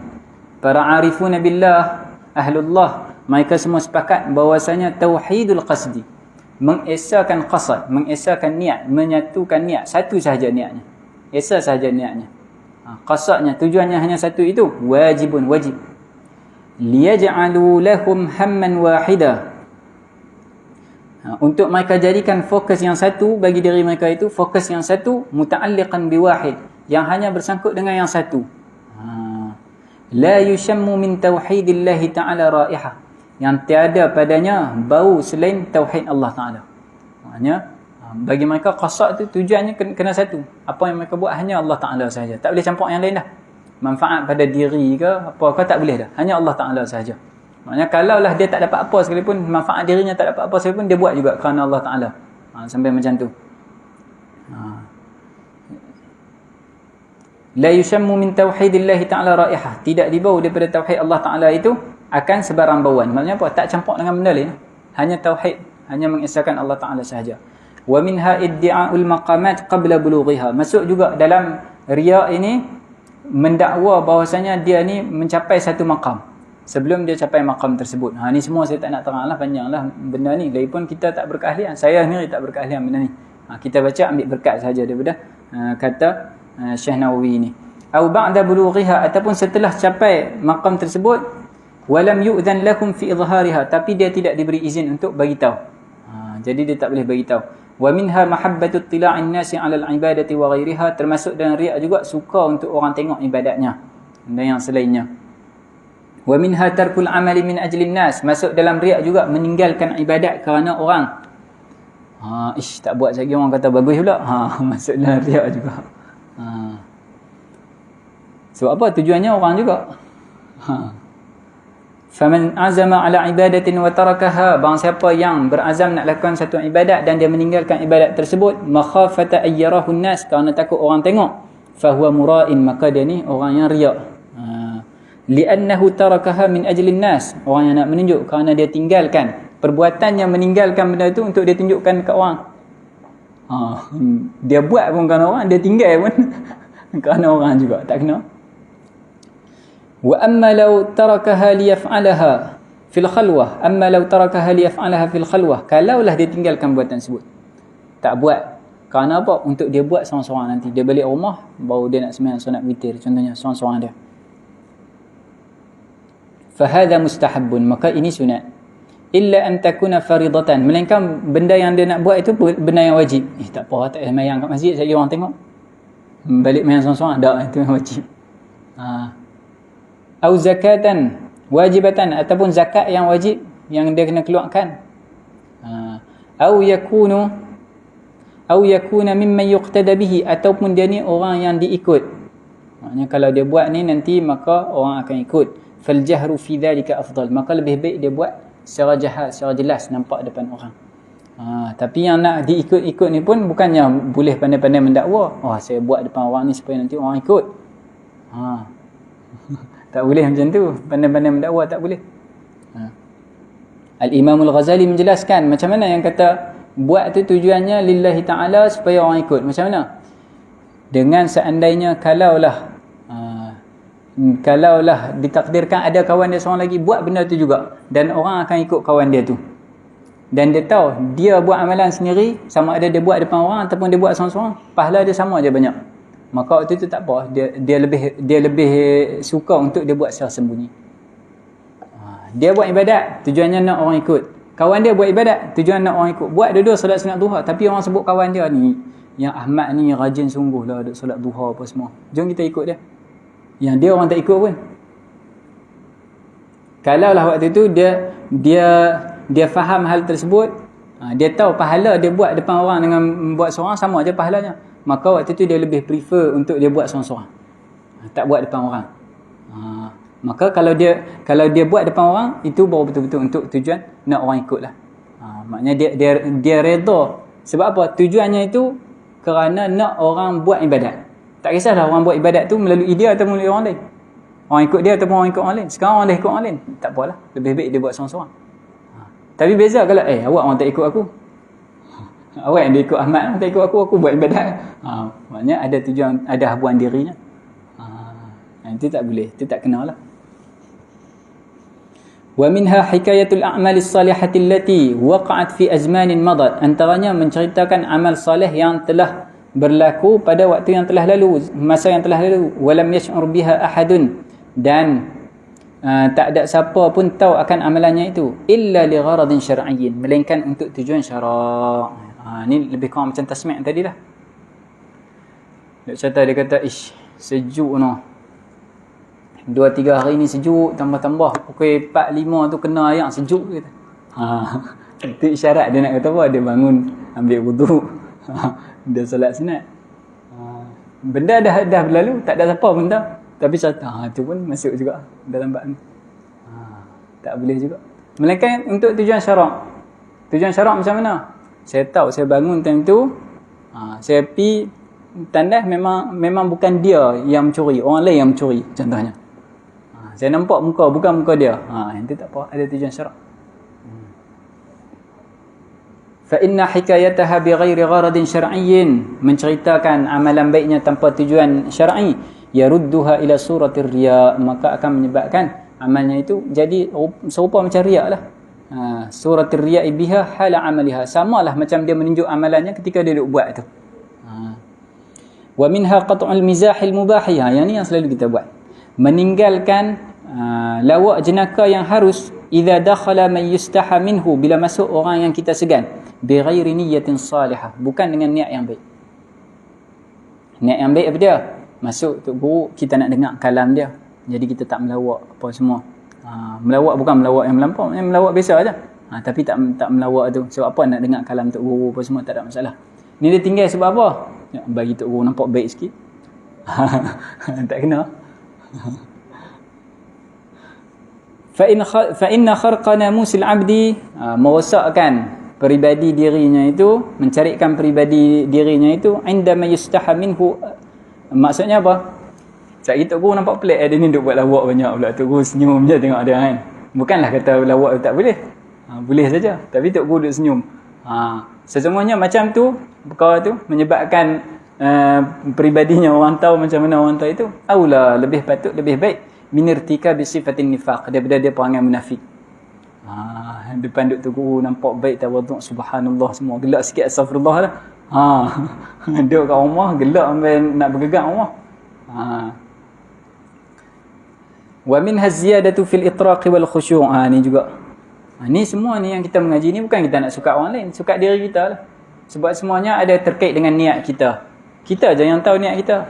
Bainana wa bainallah, antara kita dengan Allah Ta'ala sahaja. Jadi untuk suka diri kita, bukan untuk suka orang lain. Antaranya juga termasuk dari riya, az-ziyadatu fil itraq wal khusyu'. Lebih tunduk kepala, lebih nampak khusyuk, lidukhuli ahadin minal akabiri wa ghairihim, kerana masuk orang-orang yang besar. Tok Guru ke ulama ke masuk, jadi lagi khusyuk lagi dia, nampak lagi tunduk kepala lagi. Jadi buat je perangai seperti biasa. Tok Guru tu tahu nanti nak tegur macam mana. Tarkul ujbi, meninggalkan rasa hebat diri. Ujub. Apa ujub ni? Rasa ancik. Hebat aku ni, kemas kat aku ni. Kira jangan-jangan masuk mengaji pun ni, masuk mengaji ni kira baca kitab betul. Takjub tu. Rasa kemas diri. Wa mimma yajibu wujuba amalin tarkul ujbi, meninggalkan rasa takjub. Wa huwa ru'yatul ibadati wa isti'dhamuha, iaitu dia memandang ibadatnya, dia menganggap ibadatnya ibadat yang bagus. Kama yu'jabul 'abidu bi'ibadatihi wal 'alimu bi'ilmihi. Jelas dia bubuh sebiji. Tak kisah duduk atas kursi, duduk bawah kursi ke, sama je ni. Seperti mana rasa hebat hamba itu dengan ibadatnya, ahli ibadat rasa hebat. Okey juga aku cakaplah duk buat solat tahajud ni kira setahun setengah dah contohnya. Ataupun yang alim, kalau tak mengaji pun boleh syarah benda ni. Duk rasa takjub dengan diri sendiri. Na'udzubillah min dzalik. Minta Allah Ta'ala jauhlah penyakit ni. Fahadha haramun ghairu mufsidin lit-ta'ah, yakni haram. Tapi tidaklah sampai merosakkan ketaatan. Wa kadzalika ar-riya'u. Begitu juga riya'. Ada beberapa hal yang nampak macam bercanggah. Dalam satu part sebut macam lain, satu part sebut macam lain. La'allahu, boleh jadi yang kurang tu sebab kita yang kurang faham lah. Saya yang kurang faham lah. Mungkin ada penerangan yang lebih lanjut ni kena tengok dalam kitab-kitab lain. Antaranya dalam Ihya Ulumuddin Imam Al-Ghazali. Beliau akan terangkan secara lebih detail, secara lebih jelas. Kadang satu benda kita nampak sama tapi ada banyak peringkat. Macam riak saja ada berbagai-bagai peringkat. Ada yang membatalkan amal, ada yang tak batalkan amal lagi. Jadi nak kena detailkan, nak kena perincikan satu persatu. Wa innama huwa muhbitun lithawabi faqat. Ni baru jelas. Amal taat yang dia buat tak ada lah sampai batal. Kalau dia solat, benda tu tak batal solat dia. Tetapi apa yang berlaku? Muhbitun lithawab. Pahala tak ada. Maksudnya kewajipan untuk dia solat tu dah lepas dah. Lepas dah. Tapi ada pahala. Tak ada pahala apa? Tak ada apa? Kosong macam tu je lah. Muhbitun lithawabi faqat ma'a wuqu'il amali sahihan. Amal tu sah dah. Tapi tak ada pahala. Buat apa? Lepas lah. Maknanya dari segi buat lagi. Buat dah. Dapat apa? Tak dapat apa. Wa innama hurrimal ujbu li'annahu su'u adabin ma'allahi ta'ala. Diharamkan ujub itu kerana apa? Kerana dia dianggap sebagai buruk adab dengan Allah Subhanahu wa ta'ala. Idh la yanbaghi lil 'abdi an yasta'zima ma yataqarrabu bihi li sayyidih. Kerana seorang hamba itu tak patut dia memandang amalan yang dia gunakan untuk dia dekatkan diri kepada tuannya itu sebagai amalan yang hebat. Perkara yang hebat. Bal yastasghiruhu binisbati li'azamati sayyidih. Bahkan dia kena rasa hina, rasa hina akan amalannya itu, perkara yang dia buat itu, bila dibandingkan dengan keagungan tuannya, keagungan Tuhannya. Tak ada apa, yang aku buat ni pun semuanya daripada Allah Ta'ala. Allah Ta'ala bagi taufik, Allah Ta'ala bagi rasa nak buat ibadat, Allah Ta'ala bagi sihat tubuh badan, Allah Ta'ala bagi ilmu, tahu semua cara nak buat. Allah Ta'ala juga jaga daripada penyakit-penyakit hati apa semua. Lepas tu aku nak rasa ta'ajub. Semua bukan daripada aku, daripada Allah Ta'ala. Jadi tak patut untuk dia rasa ta'ajub. Tarkut takabburi, meninggalkan takabbur. Okey. Yang sahihnya tarkul kibri. Itu yang disebut dalam nazam dia tadi. Yang ni saya salah tulis. Tarkul kibri. Wa min dhalika tarkul kibri. Samalah al-kibru dengan makna at-takabbur lah. Okey, meninggalkan takabbur wa huwa batarul haq wa ghamsul khalq. Apa maksud takabbur ini? Duk kata takabbur, orang yang sombong ini apa yang maksudnya? Batarul haq, mengingkari kebenaran. Wa ghamsul khalq, menghina makhluk, menghina manusia yang lain. Fa makna bataril haq, makna batarul haq itu raddul haqqi ala qailih, mengembalikan kebenaran itu pada orang yang mengungkapkan kebenaran. Kami tak mau terima, ambil balik ini. Itu. Betul, tapi kan tak mau terima. Tu. Sombonglah tu. Takabur. Ai adamu qabulil haqqi minhu, iaitu tak mau menerima kebenaran daripada orang tersebut. Seolah-olah kebenaran tu kena keluar dari mulut dia, tak boleh keluar mulut orang lain. Wa ma'na ghamsil khalq ay ihtiqaruhum wat tahawun bihim. Menghina mereka. Pandang hina akan orang lain. Fattajammulu bil malabisi wa nahwiha laysa kibran. Maka bercantik-cantik dengan pakaian yang dan seumpamanya, pakai cantik, jamnya cantik, spek matanya cantik, bajunya cantik, bagnya cantik, itu tak masuk dalam takabur, tak masuk dalam sombong. Bal yakunu manduban fi salawat, bahkan sunat dia berhias-hias cantik-cantik itu untuk dia salat, wal jamaat wa nahwiha. Itu saya tak dapat jamaah di situ. Wa fi haqqil mar'ati li zawjiha, dan juga sunat bagi perempuan di depan suaminya. Sunat dia berhias-hias diri depan suaminya, nak pakai lipstick ke apa ke, sunat. Wa fi haqqil ulama'i li ta'zimil ilmi fi nufusin nas, dan juga bagi ulama dia pakai pakaian yang cantik, pakaian yang elok, yang berkualiti. Itu pada hak ulama pun sunat. Untuk apa? Untuk orang ramai memuliakan ilmu. Memuliakan ilmu yang Allah Ta'ala bagi kepada dirinya itu. Wa yakunu wajiban fi haqqi wulatil umuri wa ghairihim, dan wajib bagi pemimpin-pemimpin idza tawaqqafa alaihi tanfidhul wajibi, kalaulah nak melaksanakan satu kewajipan itu hanya boleh dilakukan dengan cara tersebut. Bergantung kepada hal tersebut. Tawaqqafa alaihi, bergantung pada perkara tersebut. Maksudnya apa? Dia ni orang yang ada nama di kampungnya, di kawasannya, orang akan ikut, orang akan dengar buat benda yang wajib.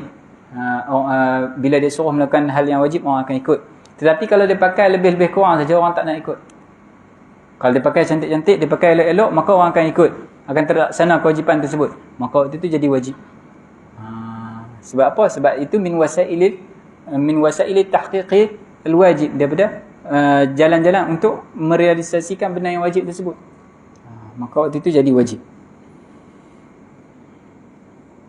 Fa innal hay'atal mazriyah, sesungguhnya rupa yang buruk itu, la tasluhu ma'aha masalihul 'ammati fil 'usuril mutaakhirah. Tak boleh untuk mendapatkan maslahah-maslahah umum pada zaman-zaman yang mutakhir ini, zaman-zaman sekarang ni. Maksudnya nak boleh benda tu, kalau nak jumpa orang yang besar, dia pemimpin, dia nak jumpa orang besar lagi, dia kena pakai elok, baru pemimpin yang lain pun hormat dia apa semua. Jadi akhirnya benda yang dia perlu tunaikan, kewajipan negaranya, kewajipan negerinya, tempatnya akan terlaksana. Kalau dia pakai lebih kurang saja, sekejap lagi depa pun tak layan apa semua. Jadi tak terlaksana kewajipan tersebut. Maka waktu itu pakaiannya yang elok, yang segak apa semua tu dah jadi kewajipan bagi dia. Wajib untuk dipakai dengan elok. Kenapa jadi macam ni? Lima tubi'at alaihi nufusul ana min at-ta'zimi bis-suwar. Kerana jiwa manusia sekarang ini dah jadi tabiat dia min at-ta'zimi bis-suwar, memuliakan, melihat pada surah, melihat kepada rupa luar, rupa gambaran. Tengok orang tu bagus, kita nampak orang pakai sorban bertingkat apa semua, bukan tak bagus pakai sorban, bagus. Tengok orang pakai sorban, kita pun salam cium tangan, rupanya kau ni mengaji benda. Duk syok pakai sorban saja contohnya, tak boleh macam tu. Tapi ulama tak boleh pula buang sorbannya. Sebab apa? Untuk ta'zim ilmunya contohnya.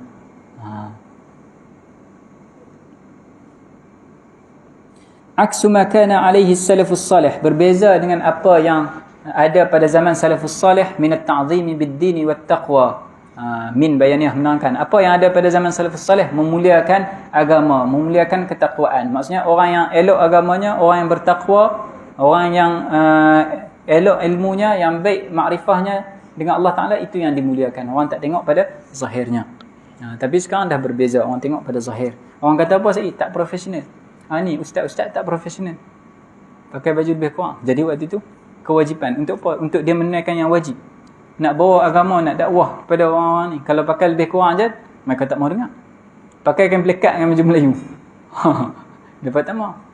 Jadi waktu itu perlu untuk pakai segak-segak cantik-cantik, jubah, pilih jubah yang cantik sikit, untuk menyampaikan dakwah tersebut. Wa yakunu haraman idza kana wasilatan li muharram. Dan akan jadi haram kalau pakaiannya tujuannya untuk yang haram. Nak boleh dapat projek yang haram, contohnya itu haram. Pakai baju ketat-ketat sikit, contohnya kerja, dah dia kerja nak kena jumpa apa YB dah apa semua, nak dapat projek, dia pun pakai baju ketat sikit lah. Pakai tudung, bukan tak pakai tudung, tapi semua jenis ketat-ketat. Yang tu memang dah haram dah situ. Sebab tu lagi haram, sebab nak dapatkan benda yang haram. Lagi haram.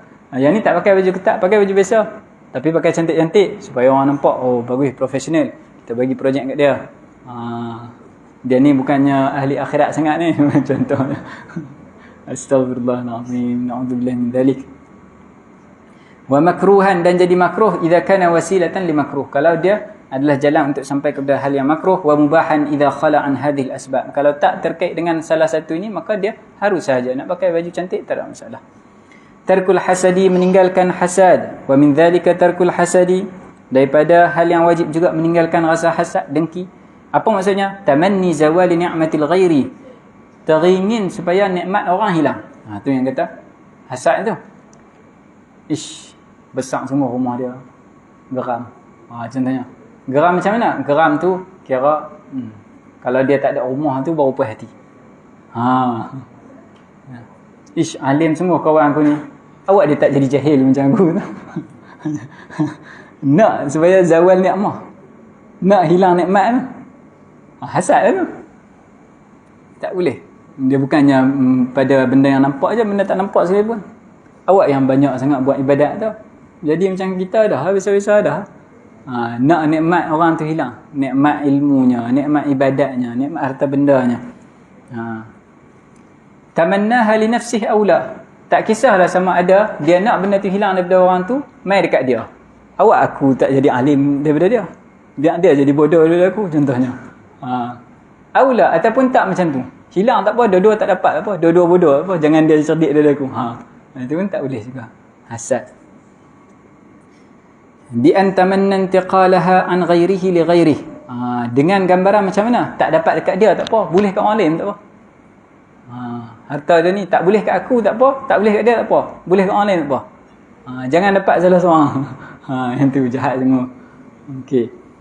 Wa hadha akhassul akhissa, ni yang paling hina, yang paling jahat sekali yang perangai macam ni. Li'annahu ba'a akhiratahu bidunya ghairihi, kerana dia jual dunia akhiratnya, apa yang dia nak dapat kat akhirat, dia jual dengan apa? Dia jual dengan dunia orang lain. Orang lain punya kesenangan. Dia duk geram dekat kesenangan orang lain, yang dunia dia habis, yang akhirat dia habis dah. Kena bakar, kena penuh dengan dosa. Bi khilafi ma idza tamanna mithla ni'matil ghairi, berbeza kalau dia teringin nak dapat nikmat yang sama. Seronok dia alim, kalau aku boleh jadi alim macam tu seronok. Seronok dia boleh buat ibadat, kalau aku boleh buat ibadat macam tu seronok. Seronoknya ada rumah besar, ada harta besar, kalaulah aku boleh ada macam tu juga. Tak ada masalah. Fa innahu ghibtatun mahmudatun fil khair. Itu adalah ghibtah nama dia. Ghibtah yang terpuji pada perkara yang baik, pada perkara yang baiklah. Perkara yang buruk tak boleh lah. Wa minhu tarkun namimah, meninggalkan namimah. Qala al-Ghazali wa hadduha, apakah maksud namimah ini? Kashfu ma yukrahu kashfuhu, menyingkap hal yang dibenci untuk disingkap. Benda ni kalau orang tahu, pemiliknya tak suka. Sawa'un kana al-kashfu bil qawli, tak kisahlah, mengumpatlah kita kata. Tak kisahlah sama ada dia menyingkat hal tersebut dengan kata-kata, duk cerita. Hang tahu tak? Kawan kita ni sekian-sekian. Dengan kata-kata. Awil kitabah ataupun tulis. Saya tak mengumpat, saya tak kata kat dia, saya SMS je. WhatsApp je, tak boleh juga. Awil ramzi ataupun bagi isyarat. Bagi isyarat tu kawan tu. Tak semayang. Duk contoh kawan dia tak semayang, kawan mengumpat. Au nahwiha ataupun yang seumpama dengannya. Wa sawa'un kana al-manqulu min al-aqwali aw min al-a'mali aw min al-ahwal. Tak kisahlah benda yang kita umpat itu daripada perkataan dia, perbuatan dia ataupun hal keadaan dirinya. Duk kata dekat kawan tu, rendah. Kawan dia rendah. Contohnya mengumpatlah juga. Kalau dia dengar macam mana? Takrif dia. Kalau dia dengar dia tak suka.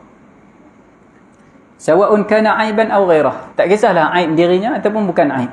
Wa qala an-Nawawi, berkata Imam Nawawi, yakni saya kata saya tak jumpa kalam ini. Syekh Musa Fubu bagi tahu rujukannya adalah dalam kitab Al-Adhkar Imam Nawawi. Tengok dalam kitab Al-Adhkar Imam Nawawi. Haqiqatun namimati ifsya'us sirri. Hakikat namimah mengumpat itu apa? Ifsya'us sirri. Minta maaf. Okey, namimah itu menyingkap rahsia, wahad kusatri, merosakkan penutup, benda yang rahsia, benda yang tutup itu dia singkapkan. Amma yukrahu kashfuhu, pada perkara yang dibenci kalau disingkapkan. Kalau disebut dibenci perkara tersebut. Ijtinabul ghibah, meninggalkan ghibah. Wa minhu ijtinabul ghibah, antara yang wajib juga adalah meninggalkan ghibah. وهي كل ما أفهمت به غيرك نقصان مسلم بلفظك أو كتابك أو أشرت إليه بعينك أو يدك أو رأسك أو نحو ذلك. Apa itu ghibah? Iaitu engkau memberi faham kepada orang lain kekurangan orang Muslim yang lain. Muslim yang lain ada kekurangan, engkau bagi faham kekurangan tersebut. Bilafzika, sama ada dengan cara engkau cakap. Au kitabika, engkau tulis. Au asyarta ilaihi bi'ainika, ataupun dengan matamu, bagi isyarat dengan mata. Duk contoh kawan sebelah ke apa, bagi isyarat dengan mata. Au yadika, ataupun tanganmu. Au ra'sika, kepalamu. Au nahwi dhalik, apa-apa sahaja. Yang bagi tahu kekurangan orang Islam yang lain. Sawa'un kana dhalika fi badanih, tak kisahlah kekurangan itu pada badannya, tubuh badan zahirnya. Duk cerita kawan dia besar. Ini masuk. Astagfirullahalazim. Au dinih, ataupun agamanya. Au dunyahu, ataupun dunianya. Au waladihi, anaknya. Walidihi, ibu ayahnya. Zaujatihi, isterinya. Khadimihi, pembantunya. Au hirfatihi, pekerjaannya. Au launihi, warnanya. Au markubihi, tunggangannya, kenderaannya. Au imamatihi, tu serbannya, serban. Thawbihi, bajunya, kainnya. Au ghairi dhalika mimma yata'allaqu bih, apa yang ada kaitan dengan dia, yang kurang tu engkau cerita dekat orang. Itu masuk dalam ghibah. Wa tahrumul ghibatu fil khalwati duna huduri ahad. Ghibah ni seorang-seorang tanpa ada siapa pun haram. Tak ada siapa duk cakap kawan tu lepas pi, dia ni rendah no, rendah sungguh. Jangan duk sebut seorang-seorang itu pun haram. Bukan kata ada beritahu siapa.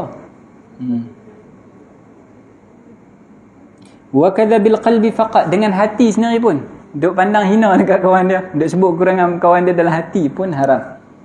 Fa innaha bil qalbi muharramatun kahiya bil lisan, sesungguhnya haram dengan hati seperti mana haram dengan lidah. Beratlah. Ni nampak macam mana Syekh Nawawi Banten dia menyebut benda yang wajib dari segi i'tiqad, dari segi amal dan dari segi hati itu sendiri. Benda ni kalau kita tak hilangkan, tak ada apa amalan kita. Kita duk rasa kita buat ibadat banyak dah, main mengaji duk sampai lengah pinggang-pinggang apa semua, tapi dalam hati duk ribah kat orang. Habis tak ada apa. Wa mahallu dhalika fi ghairi man syahada wa amma man syahada fayu'dharu fil i'tiqad hina idzin. Okey.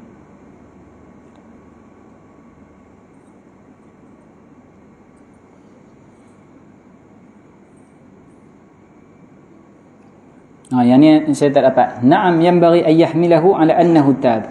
Wal ghibatu muharramatun bil ijma'. Dan ghibah itu haram secara ijma'. Wa inna makhtulifa fi martabatiha. Hanya sahaja khilaf pada martabat ghibah tersebut. Ada darjat-darjat juga ghibah. Wal mu'tamadu ma jazama bihi Ibnu Hajar al-Haytami min anna ghibat al-alimi wa hamil al-Quran kabiratun. Ghibah secara umum semuanya haram, tapi ada darjat-darjatnya. Kata Imam Ibn Hajar Haytami, ghibah orang alim, kata dekat orang alim tu, kekurangan orang alim, dan juga hamil al-Quran, yang orang menghafal al-Quran, yang tu kabirah minal kabair, daripada dosa besar. Sampai tahap macam tu. Wa ghibatu ghairihima saghirah. Adapun ghibah bagi selain orang alim dan juga orang yang hafal Quran, maka itu dianggap dosa kecil. Kecil-kecil pun dosa jugalah. Api ni besar ke kecil ke, sakit sama aja. Sakit juga maksudnya. Wa kama yahrumu 'alal mughtabi dhikrul ghibah, seperti mana diharamkan untuk orang yang meribah itu sebut ghibah, sebut benda-benda tu, yahrumu 'alas sami'i istima'uha wa iqraruha. Begitu juga haram untuk orang lain dengar apa yang dia cakap. Orang yang ribah tu cakap, haram untuk dia mengakui hal tersebut. Kawan kita ni, dia ni semua okey dah, cuma satu digelak lah. Yang kawan pun itu haram. Tak boleh. Astagfirullahalazim. Astagfirullah. Pandai pula dia duk boh lapik banyak-banyak tu. Yang tu lagi haram.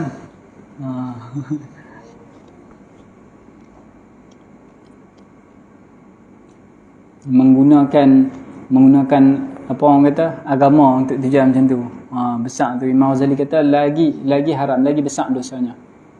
Kita bukan nak mengumpat lah, tapi untuk contohnya jenis tu, yang tu lagi besar dosanya.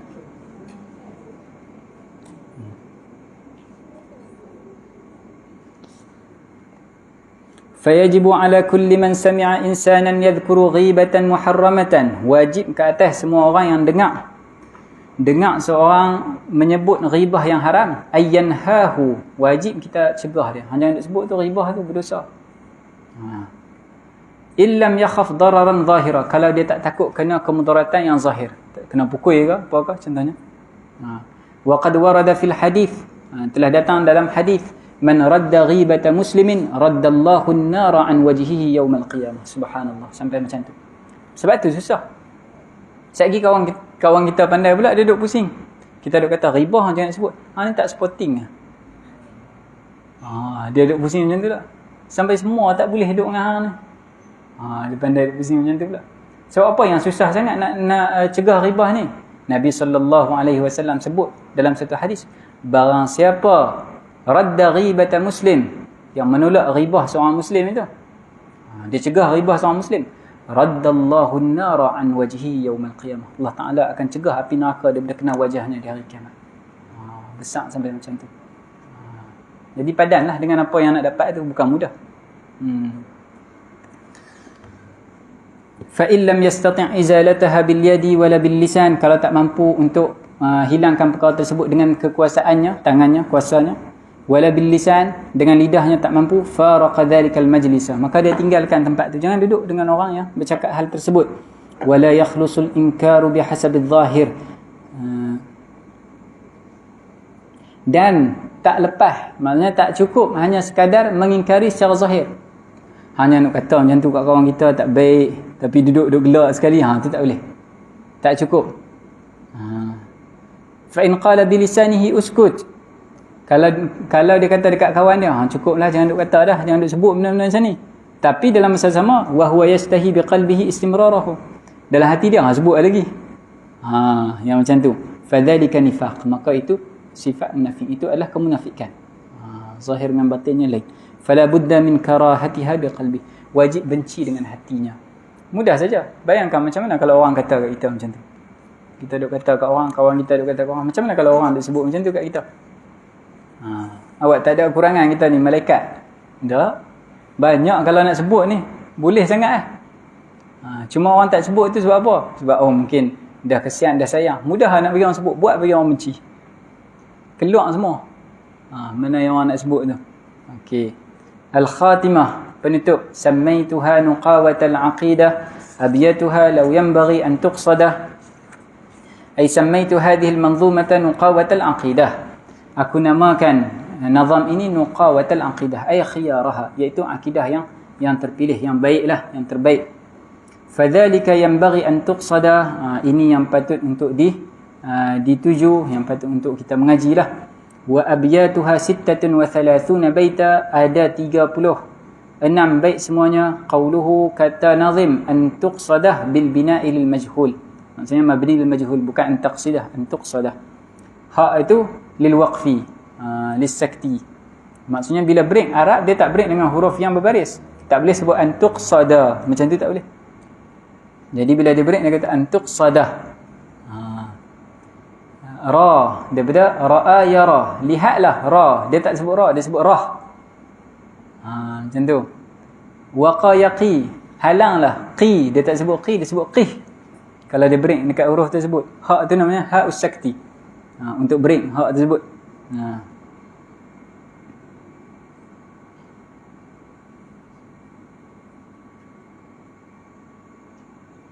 تاريخها غرق فيا رب تاريخها غرق فيا رب الطفي بنا ووالد عقيب واسع في. أي وقت نظم هذه المنظومة، waktu menulis puisi ini fi ami 1300. Ni kita boleh kira balik lah. Tengok lahir pada bila musannif, maka kita tahulah umur beliau waktu mengarang ni bila. Dia kata tarikhnya pada tahun berapa? 1300, 1300. 1300 hijrah. Sekarang berapa? 14 berapa lah? Dah 100 lebih dah. Wa ma'na ultuf ay waffiq ala ada'i ta'at. Maksud ultuf, ya Allah berlembutlah dengan kami. Apa maksudnya? Waffiq ala ada'i ta'at. Berilah taufik, berilah kekuatan untuk kami laksanakan ketaatan, buat ketaatan. Wa'sim minadz dzunub, peliharalah kami daripada melakukan dosa, wal balaya, dan bala-bala, warfaq, dan berlembutlah dengan kami. Wa ma'na dan makna was'af ay iqdi hajati, maksudnya tunaikanlah hajatku, a'inni ala jami'il umur, bantulah aku melaksanakan semua perkara, semua urusan. Wa ma'na aqibil walid waladul walid. Apa maksud aqibul walid itu? Maksudnya anak kepada, minta maaf, aqibul walid itu maksudnya waladul walad, cucu lah maksudnya. Aqib bagi walid itu adalah maksudnya waladul walad, cucu. Walhamdulillah salli sallim lin nabi wal ali was sahbi ulil manaqibi, ay al mafakhir. Al manaqib dengan mana mafakhir, yang mempunyai kebanggaan-kebanggaan. Wahiyas sifatul mahmudah, iaitu sifat-sifat yang terpuji. Wa innama atan nazimu bil hamdalati adaan lisyukril wajibi alaih. Kenapa nazim sebut alhamdulillah di hujung baitnya? Kerana menunaikan kewajipan bersyukur yang wajib ke atasnya. Haitsu wuffiqa lit-tamam, kerana dia telah diberi taufik, kekuatan untuk menyempurnakan kitab ini. Wa innama ata bis salati wassalam, dia menyebut selawat dan salam fi awwali kitabihi, di awal kitabnya, wa fi akhirih, dan di akhir kitabnya, rajaan liqabuli ma bainahuma, supaya diterima apa yang ada antara duanya itu, apa yang ada antara dua selawat itu. Maksudnya isi kitab tu moga Allah Taala terima pahalanya, moga Allah Taala terima penulisannya. Lianna as-salata 'ala an-nabi sallallahu alaihi wasallam, kerana selawat kepada Nabi sallallahu alaihi wasallam maqbulatun la mardudah, diterima takkan ditolak. Wallahu akramu min ay yaqbala as-salataini wa yarudda ma bainahuma, dan Allah itu lebih mulialah untuk menerima dua salat dan menolak apa yang ada antara dua selawat tersebut. Maksudnya Allah Taala tu kepermurahannya lebih patutlah Allah daripada dia menolak apa yang ada di antara dua selawat tersebut. Dua selawat diterima, jadi yang ada di antara dua selawat pun Allah Taala terima insya-Allah. Tengok 190 itu daripada Al-Imam As-Sakhawi, dia menyebut daripada Abu Sulaiman Ad-Darani, man arada ay yas'alallaha hajatah. Cara macam mana nak bagi doa makbul? Barang siapa yang ingin meminta suatu hajat daripada Allah Taala, falyabda bis salati 'ala an-nabi sallallahu alaihi wasallam, mulakan dengan selawat dekat Nabi. Bismillahirrahmanirrahim, alhamdulillah wassalatu wassalamu ala rasulillah. Wal yas'al hajatah, dan mintalah hajat dia. Ya Allah Taala, jadikanlah ilmu yang kami mengaji ni ilmu yang bermanfaat di dunia dan akhirat contohnya. Wal yakhtim bis salati 'ala an-nabi sallallahu alaihi wasallam, kemudian dia tutup dengan selawat. Wa sallallahu wasallam ala sayyidina Muhammad walhamdulillahirabbil alamin, tutup dengan selawat juga. Fa innallaha yataqabbalus salata, sungguhnya Allah Taala menerima selawat tersebut. Wa huwa akramu min ayyarudda ma bainahuma, dan dia lebih mulialah daripada menolak apa yang ada antara dua selawat tersebut. Wa sallallahu wa sallama wa syarrafa wa karram على النبي سيد الأولين والآخرين وعلى آله وصحبه أجمعين كلما ذكره الذاكرون وغفل عن ذكره الغافلون وسلام على المرسلين والحمد لله رب العالمين. بسم الله الرحمن الرحيم. الحمد لله رب العالمين والصلاة والسلام على أشرف الأنبياء والمرسلين وعلى آله وصحبه أجمعين. اللهم انفعنا بما علمتنا وعلمنا ما ينفعنا. ربنا آتنا في الدنيا حسنة وفي الآخرة حسنة وقنا عذاب النار. وصلى الله على سيدنا محمد وعلى آله وصحبه وبارك وسلم والحمد لله رب العالمين. Khatam kitab tersebut. Berbaki soalan. Rehat Ustaz. Rehat Ustaz, jadi kita jawab soalan, lepas tu habislah. Pukul apa ni? 12 dah. InsyaAllah lah. Kita break sebelum, InsyaAllah lah sebelum 12.30 cubanya. Rehat Ustaz 5 minit.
Ya. Jadi ada soalan masa ada cakap untuk ni. Okey.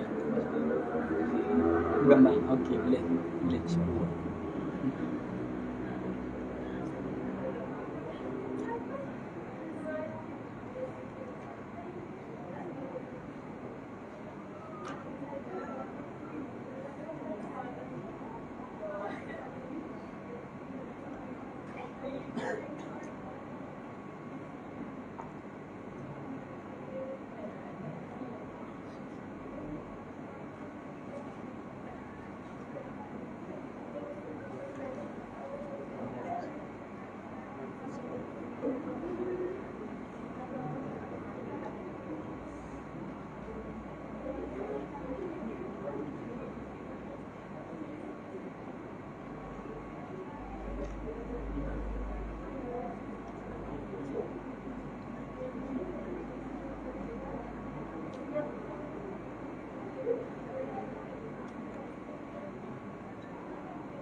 Ada soalan?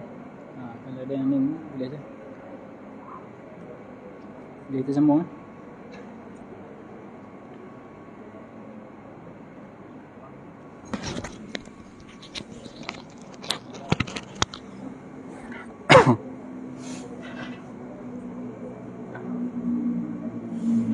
Bismillahirrahmanirrahim. Alhamdulillahirabbil alamin wassalatu wassalamu ala asyrafil anbiya'i wal mursalin wa ala alihi wa sahbihi ajma'in, amma ba'd. Alhamdulillah. Baik, kita tengok soalan-soalan yang ada. Soalan pertama berkenaan dengan hizib bahar. Yang ni saya tak sempat nak tengok berkenaan dengan hizib bahar ni. Boleh tengok dalam, la'allahu, boleh jadi ada dalam kitab Mafatihul Izzi wan Nasr fi syarhi Hizbil Bahr. Boleh jadi dalam tu ada sebutlah berkenaan dengan hizib bahar. Syarah hizib bahar oleh Imam Zarruq Al-Fasi. Waalaikumsalam. Nak bertanya, apakah hukum untuk Allah melaksanakan perkara yang telah dijanjikan seperti hari kiamat, mahsyar, sirat dan sebagainya? Adakah melaksanakan perkara tersebut harus bagi Allah? Baik. Berkenaan dengan perkara-perkara sam'iyat, kan? Apa perkara tersebut? Kita kata berkenaan dengan hari kiamat, mahsyar, sirat, masukkan orang mukmin dalam syurga, masukkan orang kafir dalam neraka. Adakah perkara tersebut harus bagi Allah Ta'ala ataupun wajib bagi Allah Ta'ala ataupun mustahil? Mustahil jauh sekali lah. Okey. Bila ulama membincangkan, ulama kata harus untuk Allah Ta'ala masukkan orang kafir dalam syurga, harus untuk Allah Ta'ala masukkan orang beriman dalam neraka, harus untuk ada mahsyar, harus je untuk tak ada, boleh untuk ada, boleh tak ada. Itu perbincangan dari segi hukum akal. Maksudnya hal tersebut tak wajib bagi Allah Ta'ala. Tidak ada perbuatan yang wajib ke atas Allah Ta'ala. Allah Ta'ala dia berkehendak seleluasanya. Dia boleh buat apa yang dia kehendaki. Dia nak buat benar mahsyar, tak mau buat. Nak hidupkan semula manusia, tak mau hidupkan. Semuanya itu di bawah kehendak dan kekuasaannya. Itu dari segi hukum akal. Maksudnya akal menghukum harus. Boleh saja nak buat, boleh untuk tak buat. Okey, boleh untuk buat, boleh untuk tak buat. Itu, jadi kita sebut hal-hal ini jaizun aqlan, harus secara akal. Tapi secara syarak macam mana? Secara syarak Allah Ta'ala dah sebut dah. Orang yang buat baik, orang yang beriman akan masuk syurga. Orang yang buat jahat, yang kafir akan masuk neraka. Allah Ta'ala sebut akan ada kebangkitan semula. Jadi hal tersebut jadi wajib syara'an, secara syarak. Secara syarak maknanya, secara syariat Allah Ta'ala sendiri sebut, wallahu la yukhliful mi'ad. Allah Ta'ala takkan mengingkiri janjinya. Allah Ta'ala sendiri dah janji perkara tersebut akan berlaku, maka itu akan terjadi. Baik, terima kasih. Okey. Itu berkenaan dengan soalan itu. Apa yang membezakan Nabi Muhammad sallallahu alaihi wasallam dengan Nabi Musa alaihi salam? Masa tengok Allah Taala, Nabi Musa tengok dekat bukit, Allah Taala buka hijab, bukit tu hancur, Nabi Musa pengsan. Jadi Nabi Musa tak tengok. Nabi Muhammad tengok tak ada masalah, okey je. Jadi soalannya, kenapa Nabi Musa okey je, tak pengsan? Okey. Baik. Persoalan ini, terima kasih atas soalan ni. Okey, yang pertama, masalah yang sama, ru'yatullah. Melihat Allah Taala, adakah hal tersebut boleh ataupun tak boleh secara akal? Secara akal dulu. Saya baru kita bincang secara syarak. Secara akal, akal kata benda tu boleh. Boleh je Allah Ta'ala nak jadikan kita boleh lihat Allah Ta'ala, ru'yatullah. Boleh je Allah Ta'ala nak jadikan kita tak tengok Allah Ta'ala macam sekarang. Okay. Jadi secara hukum akal, boleh untuk Allah Ta'ala buat, boleh untuk tak buat. Nak buat kita tengok, kita nampak, kita boleh lihat Allah Ta'ala, boleh. Nak buat kita tak nampak Allah Ta'ala, tak lihat Allah Ta'ala pun boleh juga. Itu secara akal. Jadi benda tu benda yang harus. Boleh berlaku, boleh tak berlaku. Boleh Allah Ta'ala jadikan macam tu, boleh Allah Ta'ala tak jadikan perkara tersebut. Cuma secara syarak, di sini yang ada perbezaan. Secara syarak, Allah Ta'ala jadikan untuk orang yang beriman tu boleh melihat Allah Ta'ala hanyalah di akhirat. Wujuhu yawma idzin nadhirah ila rabbiha nadhirah. Di akhirat sahaja mereka boleh untuk lihat Allah Ta'ala. Di dunia tak boleh. Adapun sebab yang disebut, sebagian ulama menyebut kerana apa? Kerana di dunia itu tubuh badannya adalah daripada jenis yang fana, yang tak kekal, maka tak ada kita kata tak sesuai untuk melihat yang baqi, yang qadim, yang kekal. Adapun di akhirat, maka nanti mereka akan berkekalan, jadi sesuai untuk tengok yang berkekalan. Itu semua hanyalah kita kata sebab-sebab yang cuba diletak oleh ulama untuk memahami hal tersebut. Adapun pada hakikatnya, boleh saja kalau Allah Ta'ala nak buat atas muka bumi, kita boleh tengok Allah Ta'ala. Benda itu bukanlah mustahil. Semuanya kembali kepada kehendak Allah Ta'ala, kuasa Allah Ta'ala. Cuma secara syarak Allah Ta'ala dah tentukan, kata kita boleh tengok di akhirat saja, tak boleh tengok atas muka bumi. melainkan Nabi sallallahu alaihi wasallam. Nabi sallallahu alaihi wasallam diberi keistimewaan. Ni masuk bab tadi kita bincang bab keistimewaan. Yang ni keistimewaan min babil fadail, yang ada pada Nabi tidak ada pada Nabi yang lain. Seperti mana Nabi Musa alaihi salam diberi kelebihan boleh berkata-kata dengan Allah Taala. Nabi kita Muhammad sallallahu alaihi wasallam bukan hanya berkata-kata dengan Allah Taala pada malam Isra' Mi'raj, bahkan diberi kelebihan boleh untuk melihat Allah Subhanahu wa taala dengan mata kepala dan mata hati, seperti yang kita bincangkan pada kemarin, yang disebut oleh Imam Al-Baqillani. Boleh tengok juga dalam kitab Fathul Mun'im Syarah Zadil Muslim, disebut fala mani'a min kaunihi alaihi salatu wassalam akramahu fid dunya bi ru'yatihi fid dunya. Okey, boleh sahaja kalau Allah Taala nak muliakan Nabi kita Muhammad dengan cara macam mana? Dengan cara bagi baginda boleh tengok Allah Taala walaupun tak wafat lagi. Boleh tengok Allah Taala khususiyatan lahu, sebagai satu khususiyah, satu keistimewaan yang hanya bagi Nabi kita Muhammad sallallahu alaihi wasallam. Kama akrama Musa alaihi salam bi kalamih, seperti Allah Taala memuliakan Nabi Musa boleh berkata-kata dengan Allah Taala. Nabi lain tak berkata-kata dengan Allah Taala melalui wahyu. Seperti mana dapat keistimewaan untuk Nabi Musa, Nabi kita Muhammad juga boleh dapat. Secara akal kita sebut dah harus, tapi secara syarak bagi manusia tak boleh, melainkan di akhirat nanti. Bagi Nabi itu khususiyah, keistimewaan Nabi Muhammad sallallahu alaihi wasallam.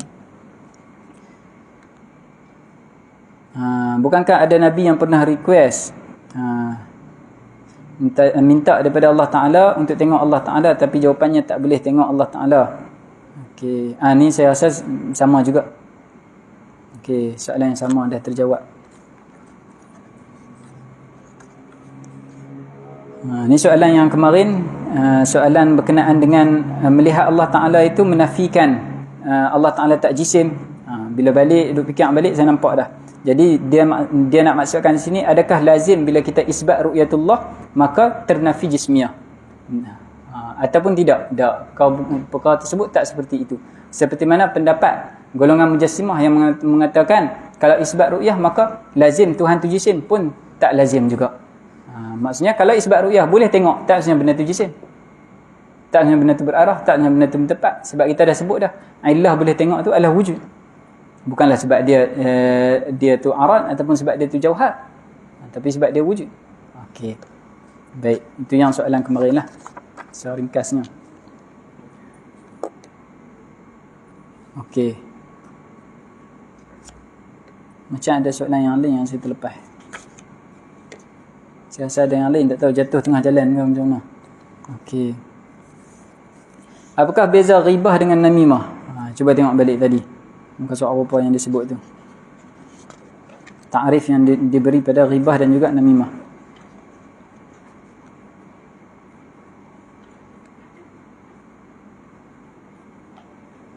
Seolah-olah ghibah tu lebih apa kita kata? Ghibah itu lebih akhas. Sebab ghibah itu menyentuh apa saja kekurangan, menyentuh kekurangan Muslim, kan? Namimah disebut sini apa yang dibenci. Allahu a'lam, ana tak dapat dia punya perbezaan. Ni ana kena tengok balik, ana kena rujuk balik kitab yang lain. Nanti ana beritahu lah soalan ni. Beza ghibah dengan namimah. Okey. Lagi ada soalan apa ni?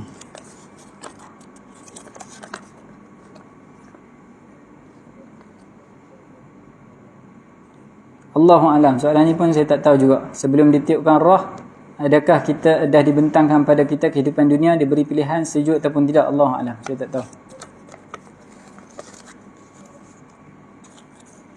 Apakah qada dan qadar? Boleh tengok muka surat 62 yang ni.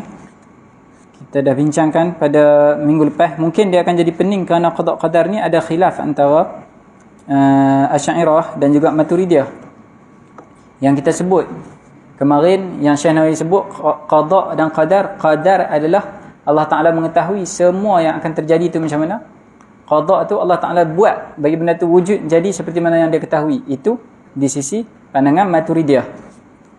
Pendapat itu sesuai dengan pendapat Maturidiyah. Kalau Asy'ariyah lain, dia lain. Qadar itu apa dia?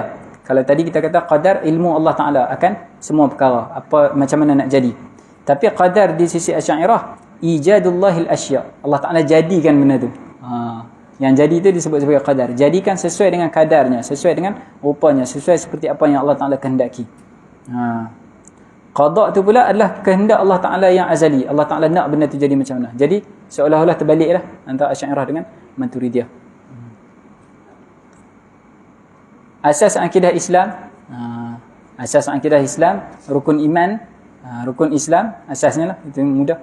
Dan mengetahui hal-hal yang wajib bagi Allah Ta'ala, yang mustahil, yang harus, wajib, mustahil dan harus bagi Rasul. Untuk akidah itu apa yang disebut, untuk akidah Islam apa yang disebut dalam Ummul Barahin, ataupun yang disebut dalam Syarah Qatrul Ghaith oleh Syekh Nami Banten, itu insya-Allah dah mencukupi. Dalam Qatrul Ghaith itu penerangan rukun iman tu lah, mensyarahkan satu persatu.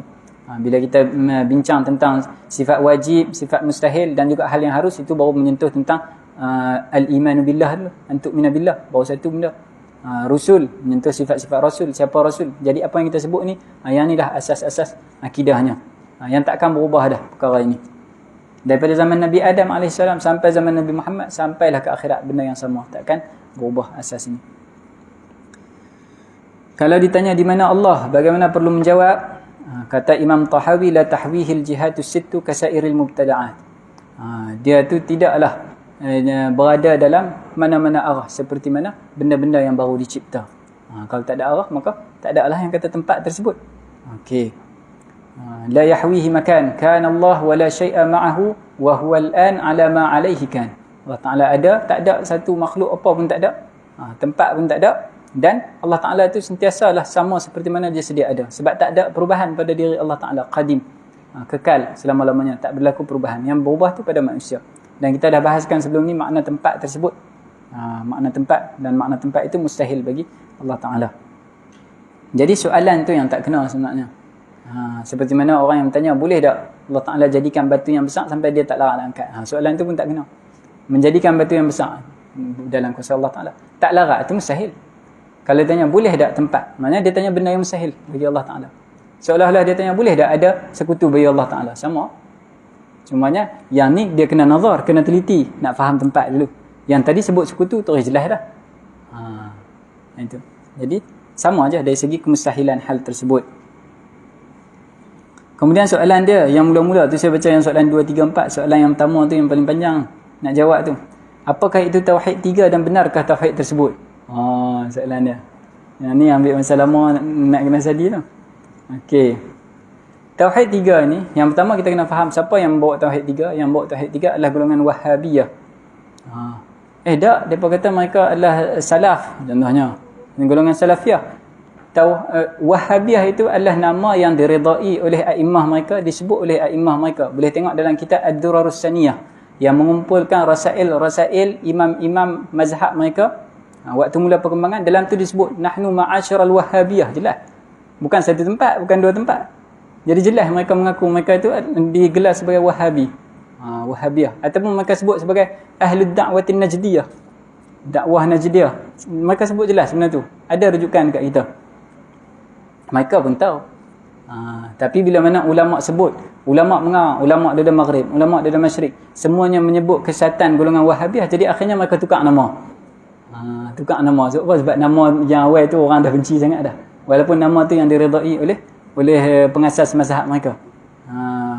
Kalau bukan pengasas sekalipun, oleh orang-orang yang hidup pada zaman tersebut. Atau dekat dengan zaman tersebut. Okey, pembahagian tauhid di sisi Wahhabi ni, ada yang bahagikan 3, ada yang bahagikan 2. Yang bahagikan 2 dia bahagian ada tauhid rububiyah, ada tauhid uluhiyah. Yang bahagi 3 dia bahagi macam mana? Dia kata rububiyah dengan uluhiyah. Cuma satu lagi tauhid asma' was sifat. Kalau yang bahagi 2 tadi, asma' was sifat masuk dalam bahagian rububiyah. Macam tu. Kalau yang bahagi 2, asma' was sifat masuk dalam perbahasan rububiyah. Kalau yang bahagi 3, dia asingkanlah, keluarkan dari rububiyah tu asma' was sifat. Jadi ada 3. Tauhid uluhiyah, tauhid rububiyah, asma' was sifat. 3 tersebut. Istilah tersebut pun digunakan oleh ulama ahli sunnah, tapi pemahaman tu yang berbeza. Cara memahami perkara tersebut.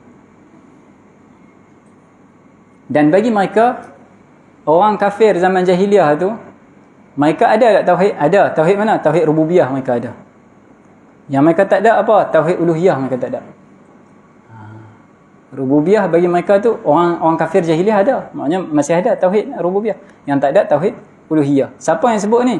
Antaranya yang sebut adalah Syekh bin Baz dalam fatwa dia. Ni pun salah seorang ulama Wahabiyah lah. Dia menyebut dalam majmu' fatwa dia menyebut innamal khilafu bainakum fi tauhidil uluhiyah wal ibadah. Yang mereka berbeza antara kafir jahiliah tu dengan nabi-nabi mereka, yang dengan nabi kita sallallahu alaihi wasallam, berbeza tu pada tauhid uluhiyah dan tauhid ibadah.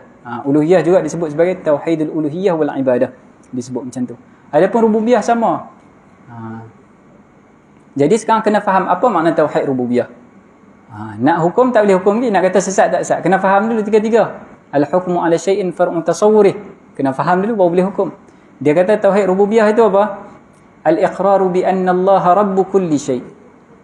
Dia mengakui bahawasanya Allah Taala Tuhan setiap sesuatu, Tuhan bagi semuanya. Wa malikuh, pemilik semuanya. Khaliquh, pencipta segalanya. Raziquh, pemberi rezeki bagi segalanya. Wa annahul muhyil mumit, dia yang hidup, dia yang matikan. An-nafi'ud dar, dia bagi manfaat, dia bagi mudarat. Al-mutafarridu bi ijabati du'a, dialah satu-satunya yang mengistijab doa, yang memakbulkan doa. Yang ni disebut sebagai tauhid rububiyah. Okey, tauhid rububiyah. Bagi Wahabi dia kata orang kafir pun i'tiqad yang sama. Dia pun percaya kata Allah Taala Tuhan, Allah Taala jadikan segalanya, Allah Taala takdir segalanya, Allah Taala yang bagi rezeki pada segalanya, Allah Taala memiliki segalanya. Dia pun kata macam tu. Jadi bagi mereka orang kafir, apa yang kita mengaji dalam rububiyah nanti masuk asma wa sifat. Sifat-sifat Allah Taala, sifat ketuhanan Allah Taala. Allah Taala apa dia? Kita ada cerita Allah Taala wujud, Allah Taala sedia ada, Allah Taala kekal selamanya, Allah Taala berkuasa, Allah Taala berilmu, Allah Taala berkehendak. Bagi mereka itu semua masuk dalam tauhid rububiyah. Hampa bincang apa benda ni, orang kafir pun beriman. Dia pun kata macam tu. Ni Syairah dia sembang ni benda yang orang kafir pun beriman. Dia pun kata, ini bukan yang Nabi bawa. Yang Nabi bawa itu tauhid uluhiyah. Saya tak akan masuk tauhid uluhiyah pula. Jadi bagi mereka orang kafir pun beriman dengan benda ni juga. Kita kata tak, orang kafir tak beriman, tak percaya dengan perkara tersebut.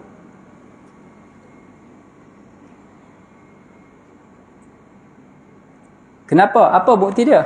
Mereka tak percaya dengan perkara tersebut. Mereka tak percaya dengan rububiyah. Mereka tak percaya Allah lah yang menciptakan alam, Allah lah yang bagi rezeki, Allah lah yang mentadbir. Kenapa kita kata mereka tak percaya?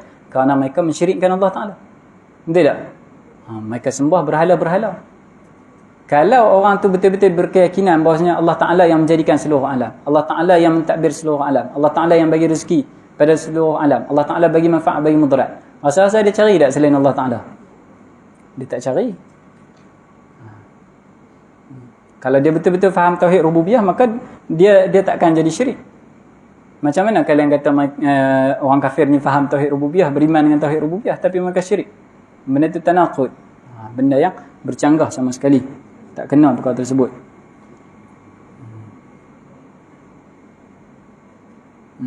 Walaupun mereka mengakui dengan lidah mereka, mereka kata, kalau ditanya mereka akan kata la yaqulunna Allah, mereka akan kata Allah Taala Tuhan dengan lidah mereka, tapi lisanu halihim, hal keadaan mereka, apa perbuatan mereka tak menggambarkan hal tersebut. Tak menggambarkan hal tersebut. Mereka percaya benda lain. Mereka percaya kekuatan yang lain. Mereka percaya benda lain yang bagi rezeki, benda lain yang bagi manfaat dan mudarat. Kalau kita tengok dalam Al-Quran sendiri, Allah Ta'ala akan menyebut berkenaan dengan uluhiyah, ketuhanan, keesaan, hanya sembah Allah Ta'ala, akan kait dengan rububiyah. Macam mana kalian pisah-pisahkan? Antaranya disebut dalam Al-Quran, وَهُوَ الَّذِي أَنزَلَ مِنَ السَّمَاءِ مَاءً فَأَخْرَجْنَا بِهِ نَبَاتَ كُلِّ شَيْءٍ. Dialah yang turunkan air daripada langit, maka kami, Allah Ta'ala kata, kami keluarkan dengan sebab hujan tersebut nabata kulli syai', tumbuh-tumbuhan semuanya. Kemudian sampai firman dia dalam surah yang sama itu, inna fi dzalikum laayatin liqaumin yu'minun. Yang demikian itu tanda-tanda bagi orang yang beriman. Rububiyah, beriman Allah Ta'ala mentadbir itu ada kait dengan keimanan, dengan mengesahkan Allah Ta'ala, ibadah pada Allah Ta'ala. Wa ja'alu lillahi syuraka. Allah Ta'ala sebut di situ. Mereka, kalau mereka betul-betul faham Allah Ta'ala yang bagi nikmat, Allah Ta'ala tadbir, macam mana mereka mensyirikkan Allah Ta'ala? Ja'alu lillahi syuraka. Mereka jadikan ada syuraka, ada syirik, ada sekutu bagi Allah Ta'ala. Kemudian Allah Ta'ala sebut, Allah Ta'ala sebut dzalikumullahu rabbukum la ilaha illahu khaliqu kulli syai'in fa'buduh. Nampak? Dzalikumullahu rabbukum. Allah Ta'ala bila perintahkan untuk mereka ikut beriman dengan Allah, Allah Ta'ala tak kata dzalikumullahu ilahukum. Kalian kata yang wajib yang Nabi bawa ni beriman dengan tauhid uluhiyah. Tapi di sini Allah Ta'ala sebenarnya sebut dzalikumullahu rabbukum. Allah Ta'ala sebut tentang rububiyah. Nak sebut kata orang kafir ni mereka tak faham pun tauhid rububiyah, bukan takat uluhiyah sahaja. Dzalikumullahu rabbukum la ilaha illahu. Tidak ada Tuhan melainkan Dia. Kemudian Allah Ta'ala kata apa? Khaliqu kulli syai'in fa'budu. Dialah yang menjadikan segala-galanya. Itu tauhid rububiyah. Fa'budu, itu tauhid uluhiyah. Kenapa nak asing-asingkan? Tak boleh diterima. Ada tauhid rububiyah tapi tak ada tauhid uluhiyah. Itu perkara yang pelik lah. Dalam Al-Quran banyak ayat yang sebut macam tu. Diiringi. Semuanya datang sekali. Rabbus samawati wal ardi wa ma bainahuma fa'budhu. Tuhan langit dan bumi. Mentadbir. Fa'budhu. Sembahlah dia. Uluhiyah. Tadi rububiyah. Walladzina hum bi rabbihim la yusyrikun. Tu jelas. Tak sebut walladzina bi ilahihim la yusyrikun. Bi rabbihim sebut. Rububiyah dengan ilahiyah. Uluhiyah disebut jelas di situ. Kemudian antara yang lain yang disebut, Allah Ta'ala tanya dalam kubur, man rabbuka? Siapa Tuhanmu? Tak tanya man ilahuka. Kalau tanya man rabbuka dengan arti kata rububiyah, maknanya orang kafir semua lepas soalan kubur. Tapi mereka ni pun cerdik sikit. Dia cerdik sikit macam mana? Pengasas mazhabnya Syekh Muhammad bin Abdul Wahab, dia sebut dalam risalahnya, boleh tengok dalam kitab Durar Saniyah juga, dia kata apa? Fa'lam anna ar-rububiyyata wal uluhiyyata yajtami'an wa yaftariqan. Jadi dia kata rububiyah dengan uluhiyah ni lafzan yajtami'an wa yaftariqan. Dua lafaz yang kalau ada sekali maka maknanya berbeza. Kalau ada satu maka maknanya sama dalam satu lafaz. Macam kita kata iman dengan Islam. Sebut iman saja masuk sekali Islam. Sebut Islam saja masuk iman. Tapi kalau sebut iman dengan Islam maka makna berbeza. Dia kata macam tu juga rububiyah dengan uluhiyah. Jadi dia kata bila malaikat tanya man rabbuka, maksudnya man ilahuka. Nak jawab macam mana? Sudah. Betul kalau betul mazhab dia betul. Sebab soalan tu orang kafir tak boleh nak jawab. Kita kata yang tu tak faham kaedah. Sebab apa? Dua lafaz kalau berbeza, maka kalau datang sekali maka makna berbeza. Kalau datang satu maka makna sama. Makna sama maksudnya apa? Dia mengandungi makna lafaz tu dan mengandungi makna lafaz yang satu lagi. Contohnya sebut iman, maka dia mengandungi makna iman dan mengandungi makna Islam. Sebut Islam, mengandungi makna Islam dan mengandungi makna iman. Kalau sebut dua-dua, iman satu makna, Islam satu makna. Tetapi sekarang kamu kata man rabbuka dengan makna man ilahuka. Tak kena. Sepatutnya kamu kata man rabbuka dengan makna man rabbuka wa ilahuka. Kena ada tanya rububiyah dengan uluhiyah sekali.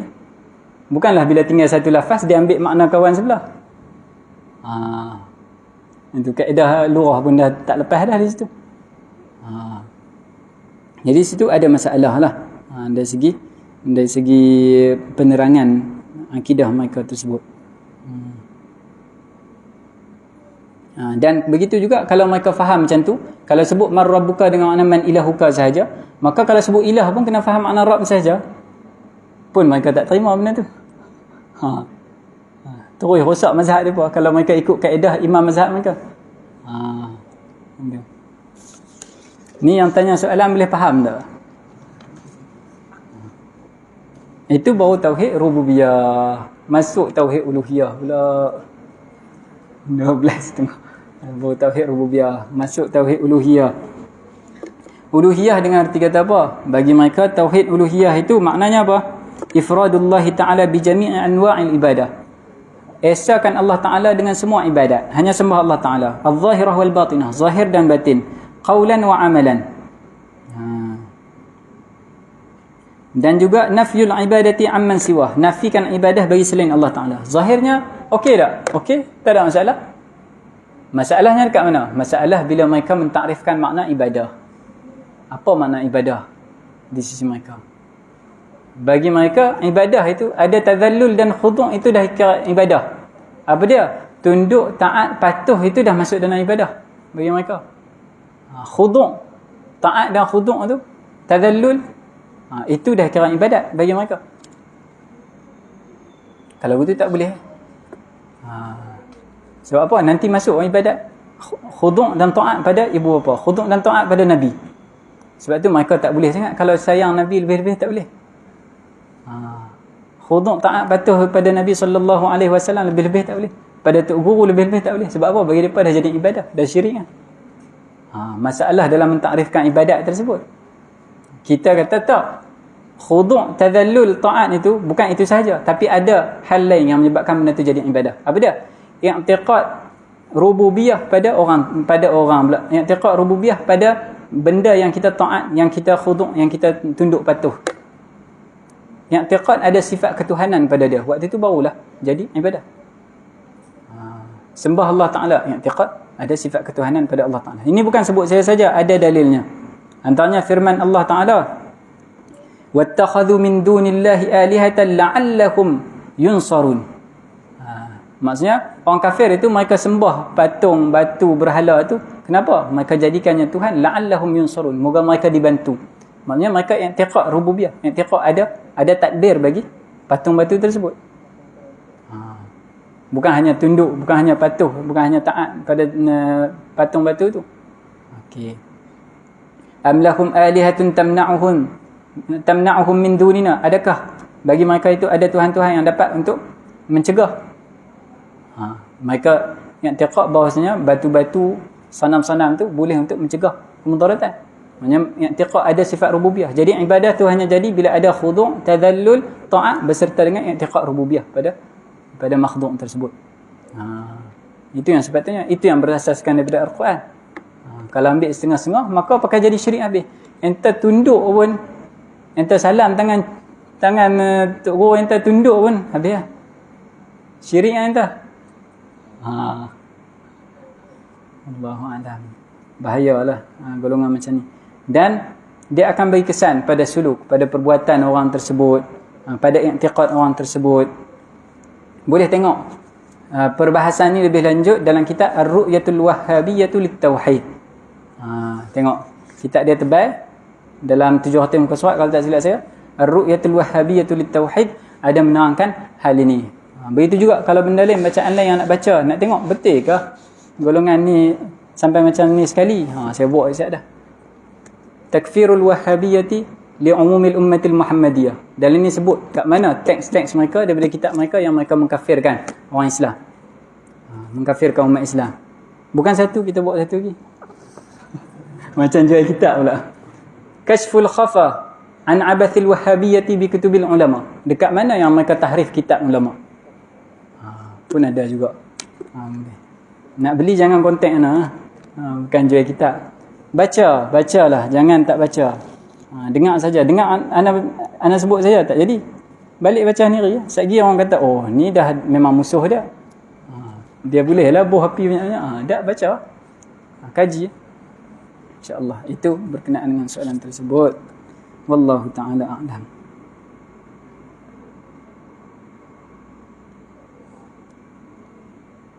Terfikir secara tiba-tiba, adakah jatuh murtad? Tak jatuh murtad. Yang kita i'tiqad, kita pegang dalam hati, yang kita faham, kita jazam dah, okey, yang tu yang diterima. Adapun yang datang lintasan hati syirik, datang lintasan hati yang pelik-pelik itu tak menyebabkan kita jatuh murtad. Apa kita buat? Kita baca a'udzubillahi minasyaitonirrajim. Kita berlindung dengan Allah Ta'ala daripada syaitan yang derjal. Itu sahaja. Memang akan melalui kita akan melalui perkara-perkara itulah. Ujian Allah Ta'ala tu akan melalui. Tapi insya-Allah jangan risaulah. Kata tok guru saya, jangan risau benda tu. Insya-Allah setelah tu akan ada kebaikan. Jangan ikut pula duk layan dia. Jangan. Baca auzubillah, tinggalkan dia. Tak payah fikir berkenaan dengan hal tersebut. Wallahu subhanahu wa ta'ala a'la wa a'lam. Semoga ada manfaatlah apa yang kita sebut selama 4 hari ini. Mana yang salah, yang silap, minta ampun, minta maaf, minta dibetulkan. InsyaAllah ada rezeki kita jumpa lagi, teruskan mengaji. Niat yang betul mengaji itu, pastikan matlamatnya betul. Kena tahulah tujuannya mengaji nak buat apa. Kalau tak tahu tujuan, tak guna benda yang kita buat, kan? Adakah kita duk buat, duk siram. Orang tanya, siram apa tu? Tak tahu, saya siram je lah. Ada. Begitu juga mengaji kena tahu tujuannya. Itu saja, saya serahkan balik pada pengurusi majlis. Allah Subhanahu wa taala a'lam. Assalamualaikum warahmatullahi taala wabarakatuh.